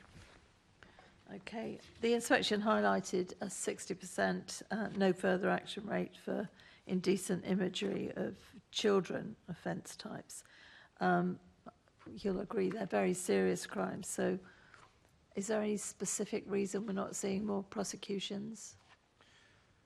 So I'll have to write to you on that one. I don't know the detail as to why the 60% today is as high as it seems. I'm certain there are reasons, because in terms of our backlogs, in terms of dealing with online indecent images of children, we have brought those backlogs down significantly. We've also, and I think this was commented on in the report, been increasingly using schools officers where we have sort of two juveniles involved in some indecent images to avoid criminalisation of young people that are innocently involved in sort of behaviour that brings them to notice in that way. But also we need to be really clear, don't we, in terms of being relentless and ruthless in dealing with those predators who are exchanging indecent images of children not in that context. So I can update the committee separately as to where we think we've got to with the sort of 60%. In October, when you come to our question and answer, that would be great. Thank you. I note the revisiting of that point. Okay, thank you. Assemblymember Bailey. Thank you, Chair. And this is a yes or no, I suppose, is the answer to this question. As recommended by the HMIC FRS, will the Met immediately review its operating model for Jigsaw teams, and how will it ensure the teams operate consistently? Okay. Yes. Okay, thank you. And consistency will be part of that operation, that review. And I think that's exactly the point of bringing some of this back into specialist crime, so we can be consistent. Whilst we will be locally delivered, it will be centrally overseen. And you may have answered the next question already. How will the oversight be performed on that? Are you suggesting that will be from a central point? Yeah, I think that's right. So the review of the Jigsaw operating model and oversight, it will be led. We've got a commander, Southworth, who leads for public protection on behalf of the Met, who will take on oversight of that function. Thank you for that. What action will the Met take to improve access to digital triage capability? I think you've really answered that question, haven't you? Yeah. So let's not repeat ourselves. Oh, deep joy. Well, we can now just very quickly ask the questions and give very, very short answers to the last one, which was preventing and deterring crime and antisocial behaviour and reducing vulnerability. It's been a long morning. Does the Met have effective leadership training and performance management in place to optimise the opportunities NEC Connect provides, and why? Yeah, so, I mean, if we touch on Connect is the new computer system that was deployed into service across 2 releases, one in November 2022 and one in February 2024. Drop 1, it replaced 8 legacy systems. So this is not an insignificant thing. In fact, it's one of the most significant digital systems improvements that I think has ever been done in policing, given the size and scale. So drop 1 dealt with legacy case, custody and property. Drop 2 dealt with legacy intelligence, investigation, stop and search, premises search warrants and wanted offenders. The performance has been mixed since the start, but we knew no large-scale computer digital transformation would be easy. But we do now have a fully integrated solution that delivers in the whole life cycle of the investigation. The system does allow us to spot threat, harm and risk at an earlier opportunity and send notifications to safeguarding units. Case files can be completed from the offence details, so we don't need to duplicate, although again, that hasn't been without challenge, and we continue to need to manually monitor some of the transfer to the Crown Prosecution Service to ensure that issues are resolved on time. And also wanted offenders are now managed within Connect, allowing officers to circulate offenders in a more streamlined way. I think the custody, the proactive management plans and property have all worked really very well and enabled us to sort of make some real progress on that. The case files submissions have been where there's the greatest challenge.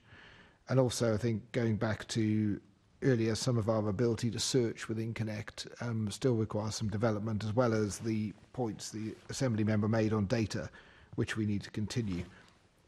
But if we think about what's been achieved, we have replaced 8 standalone legacy systems with legacy data with one system, linking information on the person, object, location and event to provide a richer intelligence picture and to reduce the risk of intelligence failure and to massively reduce the amount of double keying and duplication. We have better oversight of the work through improved management and visibility of workloads and tasks, and we do have an improving data quality, placing ever greater focus on data accuracy, something we touched on before. It isn't perfect. Officers are still getting used to it.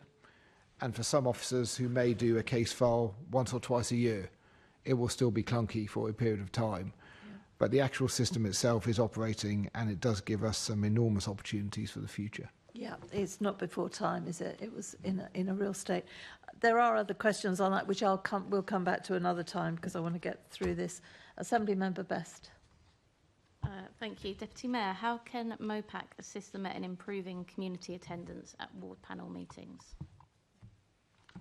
So there is a piece of work underway already between MOPAC and the Met around how do we improve engagement structures, which looks at safer neighbourhood boards as well as the community monitoring groups, and also thinking about the ward panels as well, around are they effective, who's coming to them, not just volume of people, but actually, going from what Zoe said, actually are they the people that really do need to be engaging with the police, or are they the sort of the worried well in a sort of NHS speak? So that's a piece of work that's ongoing at the moment that we are undertaking with the Met. Will that work include an evaluation of the context at the moment, or is it just looking forward? So, for example, will it be monitoring things like how many wards have actually had 4 meetings per year? How many wards actually have a ward forum set up? I think in terms of the evaluation and monitoring of the structures and the processes, we will have to think about what is the most important things that we want to keep an eye, want to have oversight of. But I would expect the Metropolitan Police to be internally assuring themselves that their neighbourhood teams are undertaking those ward panels on a regular basis and have an understanding, not just, and this is the questions that I've asked the Met on a regular basis, not just how many people are attending, but actually who is attending, and are you reaching and engaging with communities that you really need to engage with. And when do we expect that work to be something that we can look at here? Well, the engagement review, I would hope, would be towards the end of, I think by December, we should be able to have a look at what we're doing on that. Okay, thank you. And to both of you now, the Inspectorate identified that the Met has no force-wide community engagement strategy. I don't know if this dovetails into your previous answer, Sophie, but how can the Met and MOPAC work together to address this? Yeah, I mean, I can start, and I note the Inspectorate said we need to improve how we involve the community in local decision making, and I think it goes back to the point I made earlier about strongest ever neighbourhoods policing. Very early, we made the decision to invest in 32 neighbourhood superintendents, which have made, I think, a real difference in our ambition to create this strongest ever neighbourhood policing, aligning neighbourhood teams back to boroughs where they belong. As part of this, we're bringing together our ward teams, town centre teams, schools, youth, community support, ASB, licensing, engagement, special constables, volunteers and other BC support into one cohesive unit that's going to sort of be much less fragmented, and it'll be much easier to deliver to neighbourhood priorities working as part of that together. And that realignment will help us increase our consistent offer across London, which does need to be flexible to local needs and priorities. We've also maintained the momentum I think we started last summer when we launched a new Met for London with regular community events across 32 boroughs. And I think Operation, we touched on it looping back right to where we started here in terms of protest, in terms of the Israel-Gaza position. And this is a really good example where we set out our expectations very clearly of local policing teams to create meaningful and real community engagement that meets local needs. And since the 7th of October, local teams have visited thousands of vulnerable premises, organising drop-ins, attending community events, literally week in, week out for the last 11 months. Our central teams have supported that with weekly meetings of forums for community leaders from the Muslim and Jewish communities. And it's the same model that we've adopted within the recent disorder, with local and central approaches working together. I think it's been hugely effective, and also in terms of how the importance of community teams is reflected in our operational decision making. So, for example, when dealing with some of the events immediately after the 7th of October, we didn't abstract any officers from certain boroughs where they had the highest proportion of Jewish communities living, for example, Barnet or Hackney, where we were most concerned about anti-Semitic hate crimes. So we actually took a decision to resource the public order, but leave those officers locally such that they could do the important work we need to do. So I very much see part of community engagement as part of our overall operational response in dealing with some of these really challenging and complex issues. Thank you. Apologies for erring there. That's all right. Assemblymember Gilbert, did you want to come back in? Yeah, and I know I picked up on some of the community engagement points earlier, but I just wanted to pick up on the fact that the report details that there's no crime prevention strategy, which I found quite surprising, and that few officers, so including in the neighbourhood policing teams, think that crime prevention is a key part of their role. And I just wondered your reflections on that, and whether, I think that prevention's better than cure, and obviously that if the Met was to focus on prevention, wouldn't that be better for Londoners? So I think the historic point is it goes all the way back to the Pelion principles, and that the success or not of the police is judged by the absence of crime, not how we respond to it. And that sort of 200-year-old adage, I think, remains true. I think prevention, though, isn't something the police can do alone. I think it's very much in the partnership space. And at the time when the police tend to get involved, particularly in young people's lives, it's because they've fallen through other nets. And, by the time in some ways we get involved, then actually it's not too late, but it's certainly other parts of the system have failed in terms of sort of diverting those people away, those young people particularly, away from crime and the attractiveness of crime in for whatever reason. So I agree with the premise that prevention is really important. I think it's a wider partnership effort to deliver prevention, and it's something that we'll look at as a result of the report. Thank you. Assemblymember Desai, you've got 2 minutes. Thank you, Chair. My question is about abstractions, but can I just make the general point about community engagement? Since the Lord's Common recommended police community consultative groups went sometime in the late 80s, early 90s, there's been nothing at all in London, at that level. We have had IAGs, SNBs, but I think we do need to look at this borough-wide. There were statutory bodies. But anyway, my issue about, so I think we've got to look at that issue some other time in the future, Chair. But my question is abstraction, which is touched upon in the context of the Gaza marches. But just very generally, Peel found that abstraction makes up around 30% of neighbourhood policing teams' working time, meaning that officers have said that they aren't spending enough time in their communities. what is being done, very sort of generally speaking, to minimise abstractions? So it's really important. We are increasing the use of officers that are not from BCUs.